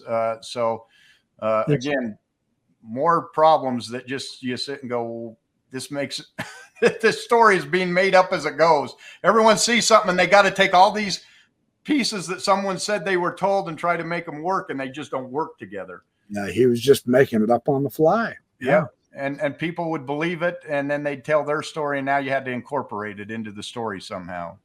Yeah. So, okay, let's move on. All right. Doctrine? What doctrine? Okay, I'll read this one. Joseph Smith, this is from the essay again. Joseph Smith stands out among God's prophets because he was called to render into his own language an entire volume of scripture amounting to more than 500 printed pages, containing doctrine that would deepen and expand the theological understanding of millions of people.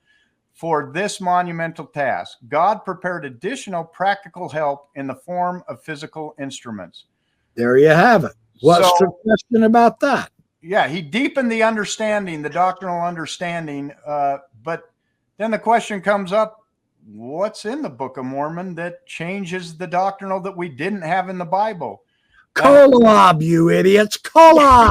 Where's Kolob? This drives me nuts. Doctrine? What doctrine? I have this discussion with lots of people, which is why I appreciate our next slide. It's not what's in the Book of Mormon. What isn't in the Book of Mormon?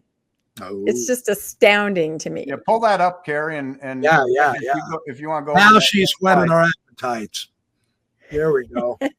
The most correct book that gives us the cornerstone of our religion. And yet, if you look at these lists, these things are not mentioned in the Book of Mormon. Yeah, no, there's no priesthood. There's no eternal marriage. There's no temple ordinances. There's no tithing. There's no mention of preexistence. There's no mention of word of wisdom. There's no mention of eternal progression. No mention of baptism for the dead. No mention of the laying on of hands. No mention of the sealing power. No mention of anointings. No mention of garments. And the nature of the Godhead is Trinitarian in the Book of Mormon. It does not clearly define what that is. So when the missionaries are out there saying, this book contains the fullness of the gospel, all that stuff's in the D&C and the Pearl of Great Price. It's not the Pearl of Great Price and the Doctrine and Covenants is the keystone of our religion. It's the one that has all the truly unique Mormon doctrines, not the Book of Mormon. And there's no tapirs.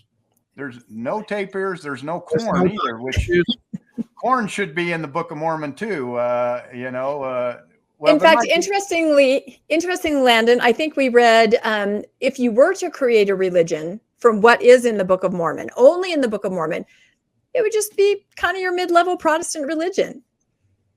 Oh, that's nothing really unique. There was nothing in there that Protestant religion of Joseph Smith's time wasn't already doing at the time. So, yeah, no mention of cleaning the Lord's toilet. Yeah, when did that become doctrine? Skeptic.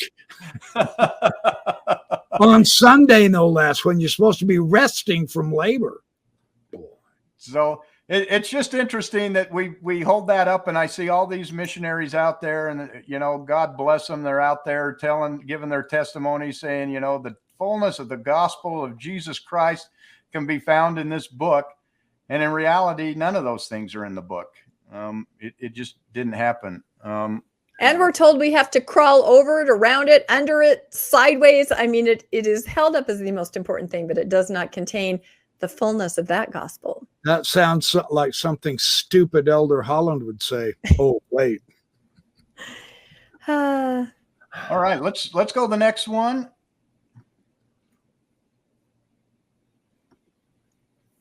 You want me to read this one? Yeah, go ahead. Oh, yes. So we have a picture of the gold plates up on the top left and a seer stone. Oh, no, those are spectacles on the gold plates. Yeah, there's a pair of glasses there, kind of. So Joseph Smith and his scribes wrote of two instruments used in translating the Book of Mormon. According to witnesses of the translation, when Joseph Smith looked into the instruments, the words of Scripture appeared in English. One instrument, called in the Book of Mormon the Interpreters, is better known to Latter-day Saints today as the Urim and Thummim. Joseph found the interpreters buried in the hill with the plates.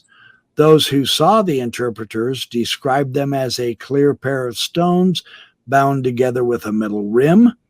The Book of Mormon referred to this instrument, together with its breastplate, as a device kept and preserved by the hand of the Lord and handed down from generation to generation for the purpose of interpreting languages. Let's stop right there for just I was going to say, wait a minute.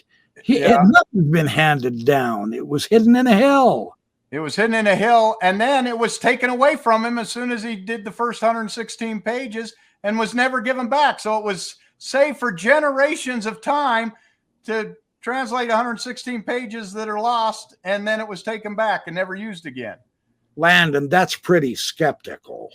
That's very spectacle. It's very spectacle. It's a skeptical. That is fascinating, isn't it? Yeah. The other instrument, which Joseph Smith discovered in the ground years before he retrieved the gold plates, was a small oval stone or seer stone. As a young man during the 1820s, Joseph Smith, like others in his day, used the seer stone to look for lost objects and buried treasure. As Joseph grew to understand his prophetic calling, he learned that he could use this stone for the higher purpose of translating Scripture and inventing doctrine. Oh, wait, that's not what it says. Well, there's those weasel words we always talk about. Yeah. Joseph, like others in his day, to make it like, well, other people were using seer stones to find lost objects and buried treasure. Why is it so strange that Joseph was? Yeah, right. Yeah, they're trying to normalize him, aren't they? Yeah, they're trying to make it sound like it's perfectly normal. And well, others were using them, but the others were also seen as kind of, the fringy charlatan, they were the ones that were. And they weren't. All of them except Joseph Smith, of course, because he was guided by the salamander named Moroni Nephi. That's right. That's right. He had a special power that none of the others had to see. That's a double angel whammy. I'll take a double angel whammy. Yep. So Joseph basically takes this stone, this seer stone, that he used to find treasure, to look for folk magic. He puts it in a hat, and this is now, because the Urim and Thummim what they call it, has been taken back. He's got no other option now but to look in his hat. He doesn't use the plates. He doesn't use like we see in all the pictures. He puts his face in a hat and looks at a stone which English words appear on. When did you even learn about this? I was 1 years old in primary. Most of us learned about it on South Park. Remember the South Park episode where we're going, that's not right. What are they talking about? It's just anti-Mormonism. This is just anti-Mormonism. That you're going, what? Hat and a rock? And we actually wanted to show that, but we'd gotten we don't want a copyright strike. Remember when we sang the Book of Mormon musical a couple times ago? We got a copyright. We got shut down.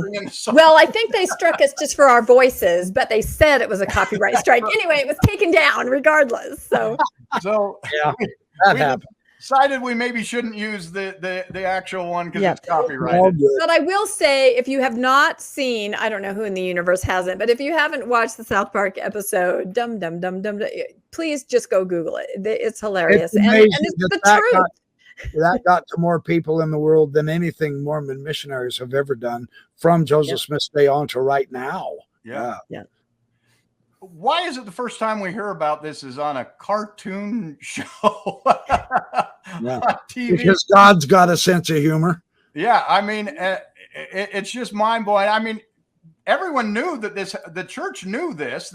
In fact, it was clear up into the 1900s before they started changing the narrative and changed it away from that when people started going away from folk magic. But then when it came back, you know, there was so much evidence they had to acknowledge that this is in fact how he translated. But now there's a bunch of scholars trying to argue that he didn't, because obviously folk magic and reading a rock in a hat that you use to defraud people, to fraud people, it is clearly, problematic to say the least. And the church knows it. It's just absurd.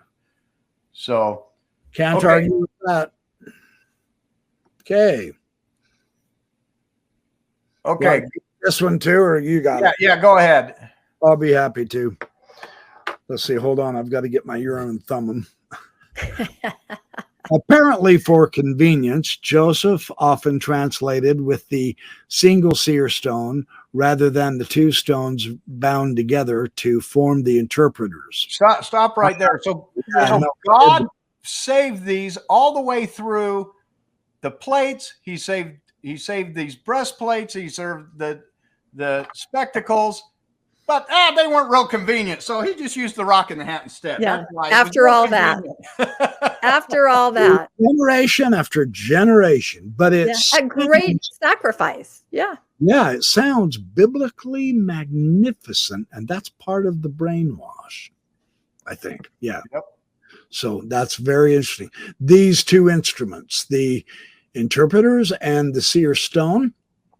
Oh, here we go. Were apparently interchangeable and worked in much the same way, such that in the course of time, Joseph Smith and his associates often used the term Urim and Thummim to refer to the single stone as well as the interpreters. In ancient times, here we go. In ancient times, Israelite priests used the Urim and Thummim to assist in receiving divine communications, although commentators differ on the nature of the instrument. Several ancient sources state that the instrument involved stones that lit up or were divinely illuminated or illumined. Latter-day Saints later understood the term Urim and Thummim to refer exclusively to the interpreters. Joseph Smith and others, however, seem to have understood the term more as a descriptive category of instruments for obtaining divine revelations and less as the name of a specific instrument. Some people have balked at this claim of physical instruments used in the divine translation process, but such as to facilitate the communication of God's power and inspiration are consistent with accounts in Scripture, if you count the Pearl of Great Price. In addition to the Urim and Thummim, the Bible. Hey, the Bible mentions other physical instruments used to access God's power: the rod of Aaron, a brass serpent, holy anointing oils, the Ark of the Covenant, and even dirt from the ground mixed with saliva to heal the eyes of a blind man. They left out the sorting hat that Harry Potter uses and other divine instruments that we read about. Crystal ball. Crystal There ball, it is. all those Crystal divine ball. instruments. The Ouija board. Yeah. I And think the last iPhone. time I did the Ouija board thing. So yeah, well, just because everyone else used these crazy instruments, it's okay that he used a rock and a hat. And it's, boy, the wording that they use there is just Very clever, actually. Yeah.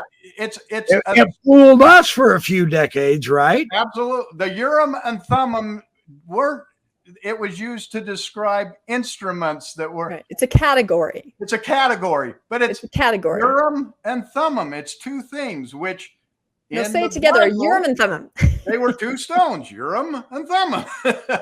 How did it now become Urim, Thummim, breastplate, stone, whatever you want to make it, is now a Urim and Thummim? Well, and I'd like to bring up, so I just have to laugh because having raised my kid in the Harry Potter era in the heart of Utah County, there were so many other parents that would never let their children watch Harry Potter because of the occult, because of any of that, you know, and this was years ago, decades ago. And now it's actually floors me. Landon and I and some others were at the Church History Museum a month ago, and we were talking to a nice guide there, and she was just laughing and smiling and telling us about the hat and the secret magic stone. And it was just the world of bizarro to me to think that, you know, and this woman was a little older than we were, that she somehow, because her church told it was okay, could wrap her brain around that and talk about it so nonchalantly, when I guarantee you probably 20 years before that would have horrified her. She probably knew nothing about it, but now as a guide for the museum, she was very happy to share what was perfectly normal for her: a stone, a magic stone, and words and a hat. And it was actually really disturbing. Didn't you find, Landon? It was very disturbing. You know, I found it disturbing. You had he got in a fight with her. We won't go into that. Yeah, we had to physically restrain him. Come on. It's a little ranty. That makes this episode more interesting. You can't. All right. So this nice woman that we were talking to, she started talking about the golden plates and how much they weighed. And Landon was saying, well, wouldn't these be much heavier? You know, he was trying to ask some leading questions. And she's like, oh, no, they're an alloy. And Landon's like, I wasn't aware that there was the capability to make metal alloy in that area. And she goes, oh, the Nephites and the Lamanites were great metalsmiths. They had all kinds of artifacts, all kinds of alloy. And Landon's like, where's that? You know, and I could see his eyes kind of getting a little more. And she goes, oh, in the east of the United States, there are museums everywhere with alloy, metal, Lamanite, Nephite artifacts. And then Landon, stone cold, goes, no, there aren't. And then I had to go get help with the rest of our party. I go, Landon's about to lose it. Come help him. You know, because he had just had too much. You just couldn't take it anymore. Literally, you could not take it. It was interesting. My new hero in the top hat right there, folks.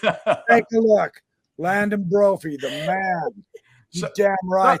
Yeah, we got him out of there. We de-escalated and we got him out of there. So this metal alloy that took gold from weighing 500 pounds to, you know, they should use that in fighter jets now. An alloy that could lighten gold that much. But anyway. And all those artifacts that are everywhere. You can just go to museums and see them. They're everywhere. Very interesting. Okay, thank you for sharing that, Rebecca. Okay, let's go to the Brophy effect, says Doug Vincent. That's hilarious. Let's go to the next slide. All right. Rebecca, I can't even read my own meme that I made up. So someone has to read it from God. Right, here we go. The stone in the hat, then block the light. Geez, it seems pretty self-explanatory. Come on, Perk. Yeah, everyone knows that you put the hat in the stone and then look at it. That's how you get interpretations. Anyone should know this. I can't believe Captain Kirk messed that up. No wonder the Klingons blew his ship up, man. I'm just saying. All right, let's go to the next one. Okay, let's talk about the sorcerer and the stone. Interestingly enough, Joseph Smith did not have one seer stone. He had 5. he acquired the first one, which was that means Brigham Young had 36 or 37, right? That's wives. He was That's always wives. ahead of Joseph. Oh, that's right. Always Brigham ahead. Young had to outdo him and everything. So, but he had 5. He acquired a white one. He had a green one that he acquired in 8. So he's acquiring these before he's ever had the first vision. The brown one, which is the one that's most associated with this, he found in 1822. So this supposedly 2 years after he'd already had a first vision.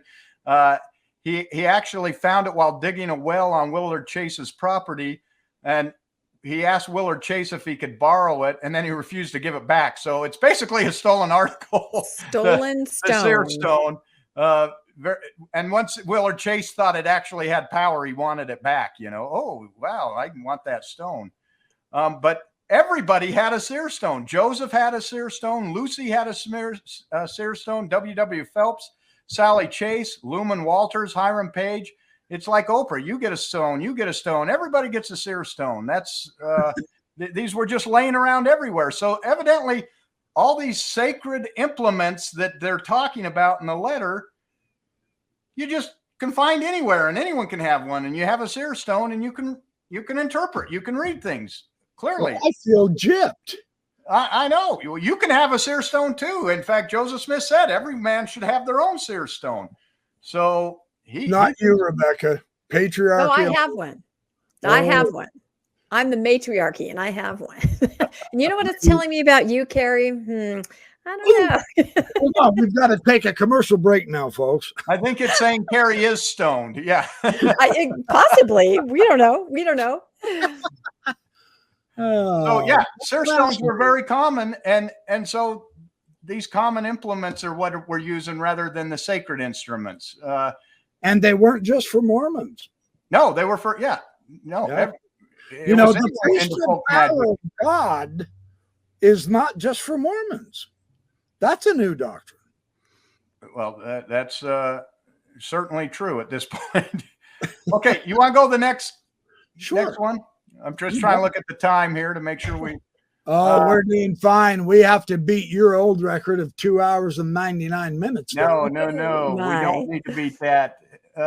Carrie, is your eyes good enough to read that? That is. Oh, sure. Get your magnifying glass out, Carrie. Yeah, there you go. I'm going to get my seer stone out. Mine's a magnifying stone. The Mechanics of Translation. In the preface to the 1830 edition of the Book of Mormon, Joseph Smith wrote, "I would inform you that I translated the book by the gift and power of God. When pressed for specifics about the process of translation, Joseph repeated on several occasions that it had been done by the gift and power of God, and once added, it was not intended to tell the world all the particulars of the coming forth of the Book of Mormon. Nevertheless, the scribes and others who observed the translation left numerous accounts that give insight into the process. Some accounts indicate that Joseph studied the characters on the plates. Most of the accounts speak of Joseph's use of the Urim and Thummim, either the interpreters or the seer stone, and many accounts refer to his use of a single stone.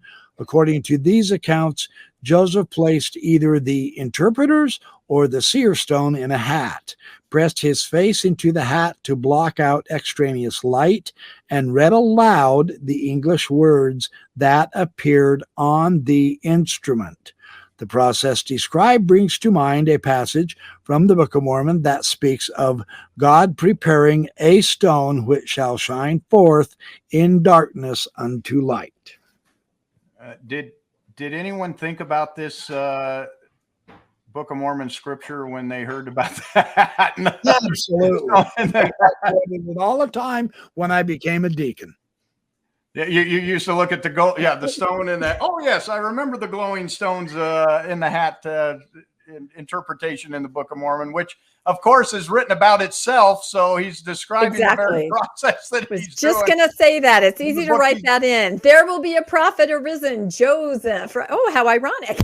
Yeah, with a stone that glows. Of course, the person who believes in glowing stones is going to write about a glowing stone in his book. That's interesting. That guy has my name, and he's got a rock like I do. Isn't Well, it makes interesting that we still have the seer stone? We have the brown seer stone. The church, I don't. The church does.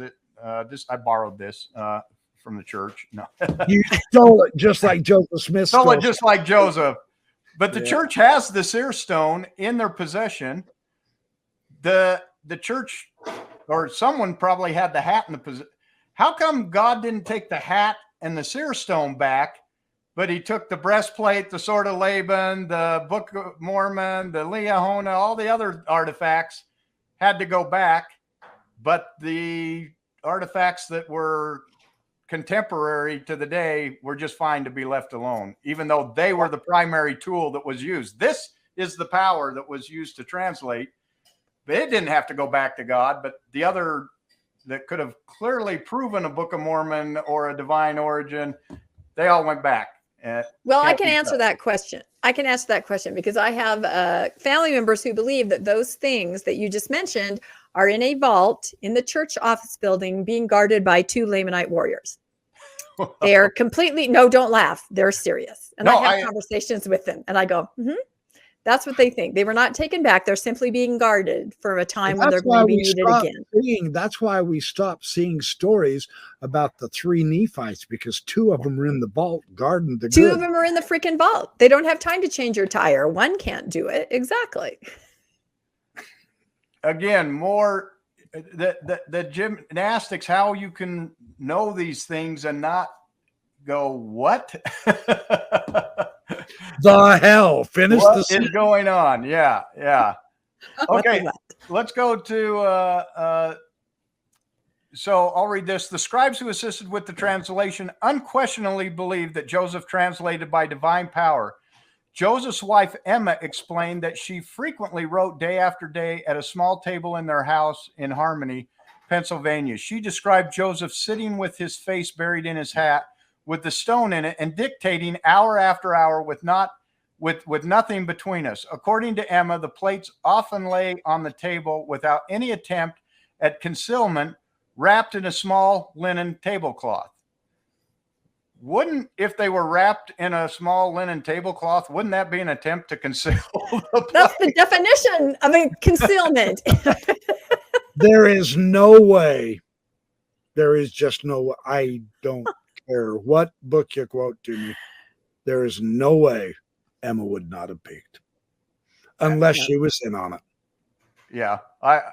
Yes. How do you sit there day after day, and when he walks out to go the outhouse, you don't go, there is no way. Well, there was a threat, though. There was a threat that you would die. Am I correct in that there was a threat that you would die if you peeked on it? Carrie's forget the threat. Something along that. Well, Emma was always being threatened with destruction. Think about that. So she was used to it. By the end of her life, by the end of her life, think about this. By the end of her life, Emma Smith believed so much in what Joseph Smith had been doing that she sold a papyri that Abraham himself had signed. Yep. She sold it. Yep. Yeah. Yep. So that tells you, yeah. Go the next thing. I think she said. She basically said enough of this, Huey. Yeah. There it is. Yeah. Go ahead and read that one. When asked if Joseph had dictated from the Bible or from a manuscript he had prepared earlier, Emma flatly denied those possibilities. He had neither manuscript nor book to read from. Emma told her son, Joseph Smith III, the Book of Mormon is of divine authenticity. I have not the slightest doubt of it. I am satisfied that no man could have dictated the writings of the manuscripts unless he was inspired. For when acting as his scribe, your father would dictate to me for hour after hour, and when returning after meals or after interruptions, he would at once begin where he had left off without either seeing the manuscript or having any portion of it read to him. We all know that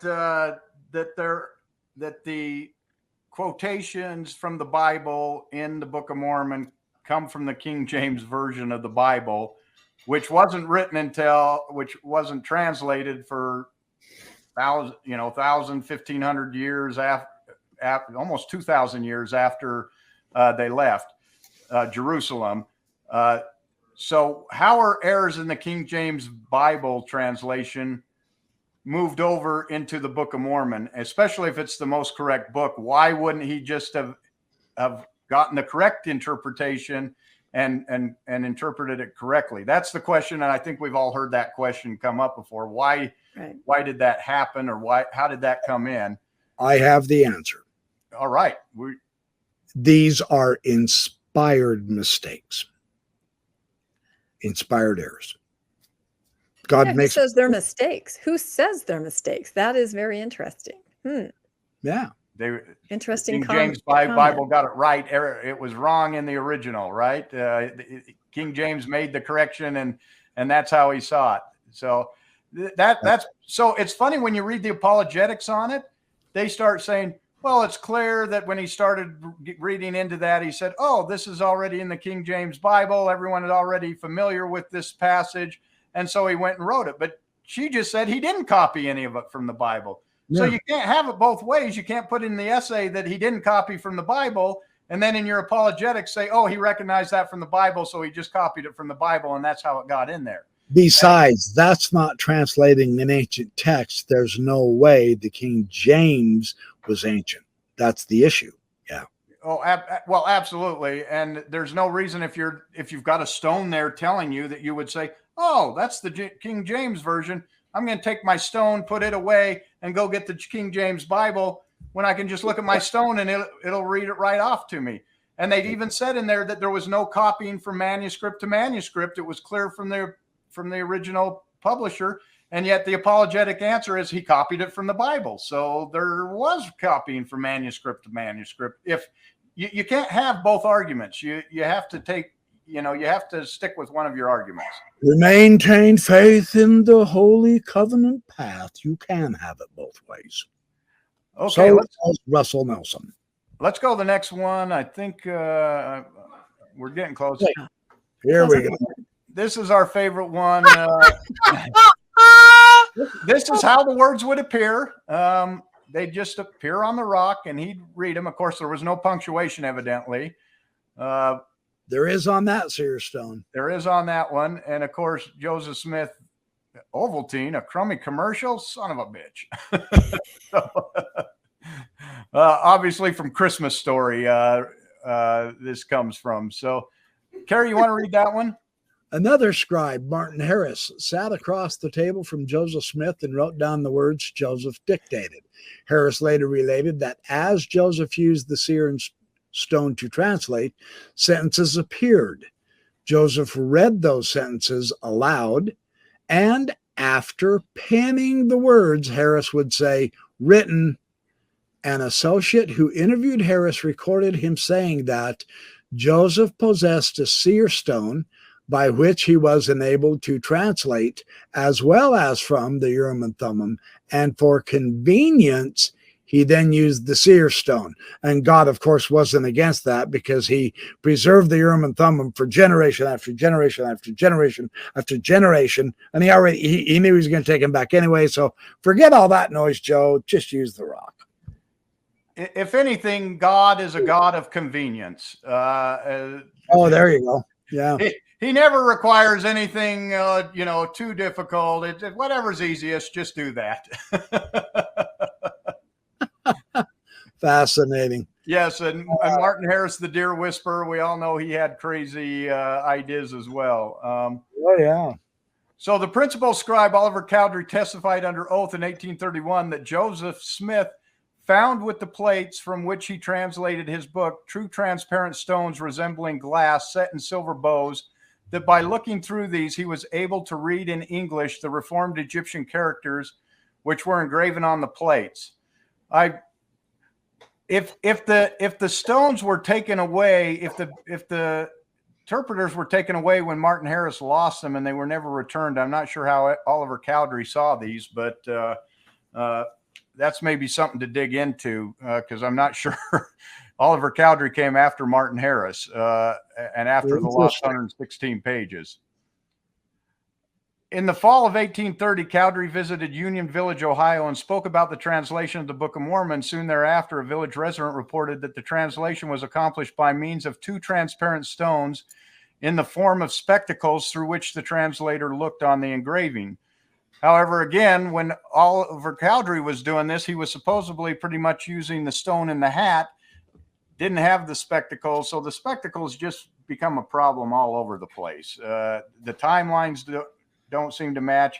Did he give them back? Who saw him? When did they see him? How did he get them back? Why are they look different? Some say you could take the stones out of the rims and put them in his hat, and he'd look at them in those in his hat as opposed to his other seer stone.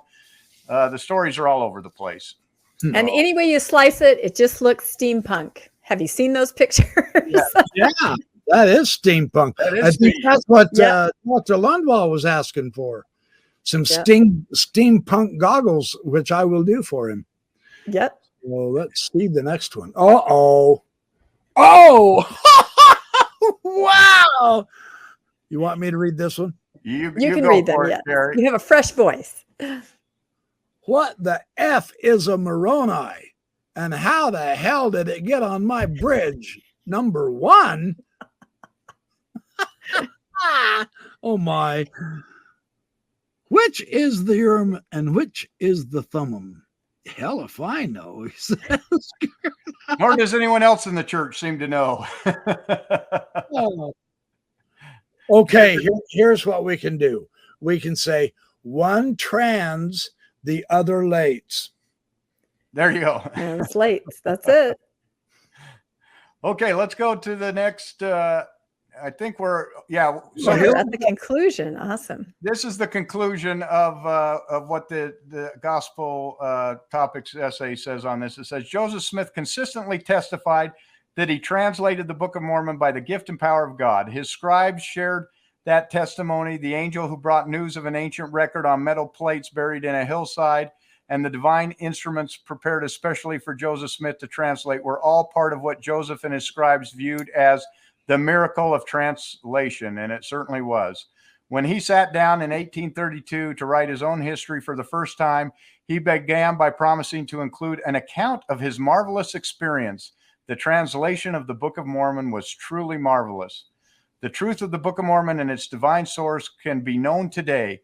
God invites each of us to read the book, remember the mercies of the Lord, and ponder them in our hearts, and ask God, the eternal Father, in the name of Christ, if these things are not true. God promises that if ye shall ask with a sincere heart, with real intent, having faith in Christ, he will manifest the truth of it unto you by the power of the Holy Ghost. So we go right back to the spiritual, not the historical, not the, don't look at any of these other things. Look at, read the book and fill it, and that'll tell you whether it's true or not. Standard answer to every one of the end of their essays: pray about it and feel good about it, and that's all the proof you need. And I'd like to say these things in the name of Jesus Christ. Amen. Amen. It sounds just like a testimony meeting. This is our testosterone money that there's something fishy with the story. Oh, man. Wow, that's some great research you guys have done on this subject. Lots of interesting little problems and goo and kind of sticky mess here, isn't it? It's a mess. Anyone who can believe in a translation after knowing the facts behind the book, and then again, watch Dr. Lundwall's episode, you'll just sit and go, "What in the world? There is no way that this could have happened through any magic. It couldn't even been written so that it could be translated in the first place." Yeah, exactly. Very interesting. Well, and next time we're going to dive into the first vision accounts, so it's going to be even more entertaining. There you go. Yeah. Our next that'll be good. Vision, isn't it? Yeah, it is. Yeah, that's a very huge testimony builder. It is. Yeah, I think. No, it's not. I was at a ward party once, and I just happened to mention to a gentleman that was there. He said, "Oh, the first vision." And I said, "Which one?" I said, 2 words. That was it. I didn't see him again for a year or so because he was visiting and he'd left the church. And because of what I said, it sent him down all I said is, "Which one?" I mean, this was before they were, this is decades ago, but isn't that interesting? Which one? And it sent him down that path to research and discover. Yeah, it's like that one general authority. I can't remember now. I made a video on it a while ago on the BYP response where he said, or maybe it was that church historian where he said, you do realize that you have to be very careful about what you say. You might be responsible for someone leaving the church. And I go, hell yeah! I'm not going to be careful with what I say. I'm going to be bold with what I say. And I dang sure better make sure someone checks it out. And if it doesn't jive, they had better leave. That's not making me feel guilty anymore. That's helping me say, yeah, progress. If we want the whole historic truth. If these guys wanted to solve their problem, especially with all this Book of Mormon stuff too, quit being so literal. Easier said than done, apparently. So easier said. And I think sometimes they move away from literal and then they have to circle back, because kind of the public opinion changes, they try to go away. Hey, there was a hat, there was a rock. And now people are like, no way. So now they're returning to that. That did not happen. So kind of like polygamy and the denial of Joseph's polygamy, right? It moves. Okay, that happened. And then a lot of people know it never did. So it's very cyclical, I find. Yeah, that is fascinating. All right, you guys, is there anything else you want to add, Landon? Happy Pioneer Day. Oh, yes. Happy Pioneer Day. That's tomorrow, right? Tomorrow. Yep. It's tomorrow. Yeah. Tomorrow we'll start the celebration tomorrow with you. Oh. Yeah, it's going to be fun. Landon and I are going to the parade in Salt Lake City. I've never ever been before, but we got some awesome seats, and we're going to actually go and watch the pioneers march by. Well, at least those guys had a decent parade. They had a good parade. Here in Idaho, all we had was a horse with a stupid, two-wheel cart thing, and they called the horse a tapir and all that kind of stuff. Yeah, and somebody pointed out it is actually Pie and Beer Day. That's more what the post-Mormons celebrate. But Landon and I are just going to the parade so we can go, that didn't happen. There was never a hand cart. That's incorrect. That person wasn't there. That's where we're going. Where's Brigham Young still? Is it on board the hand cart? I would like to try a swig. You need 2 bits? I'll give you 2 bits. All right. Well, that's awesome. Thank you, everyone, for showing up in the chat. It's been good to see. It looks like they were having fun in the chat tonight, didn't it? I hope so. I miss being there. So we are a little running over, but we're going to call it good for now. We appreciate all your support and love, and Mormonish and I, of course, will be coming back together very soon for more of these church essays, which we believe actually help inform us as we include the rest of the story. Paul Harvey lives on, apparently. So we're going to head out of here. Thanks for showing up. Be good, do well, have fun, work hard, make lots of friends, don't stay up late. But if you do, have a pie and beer day.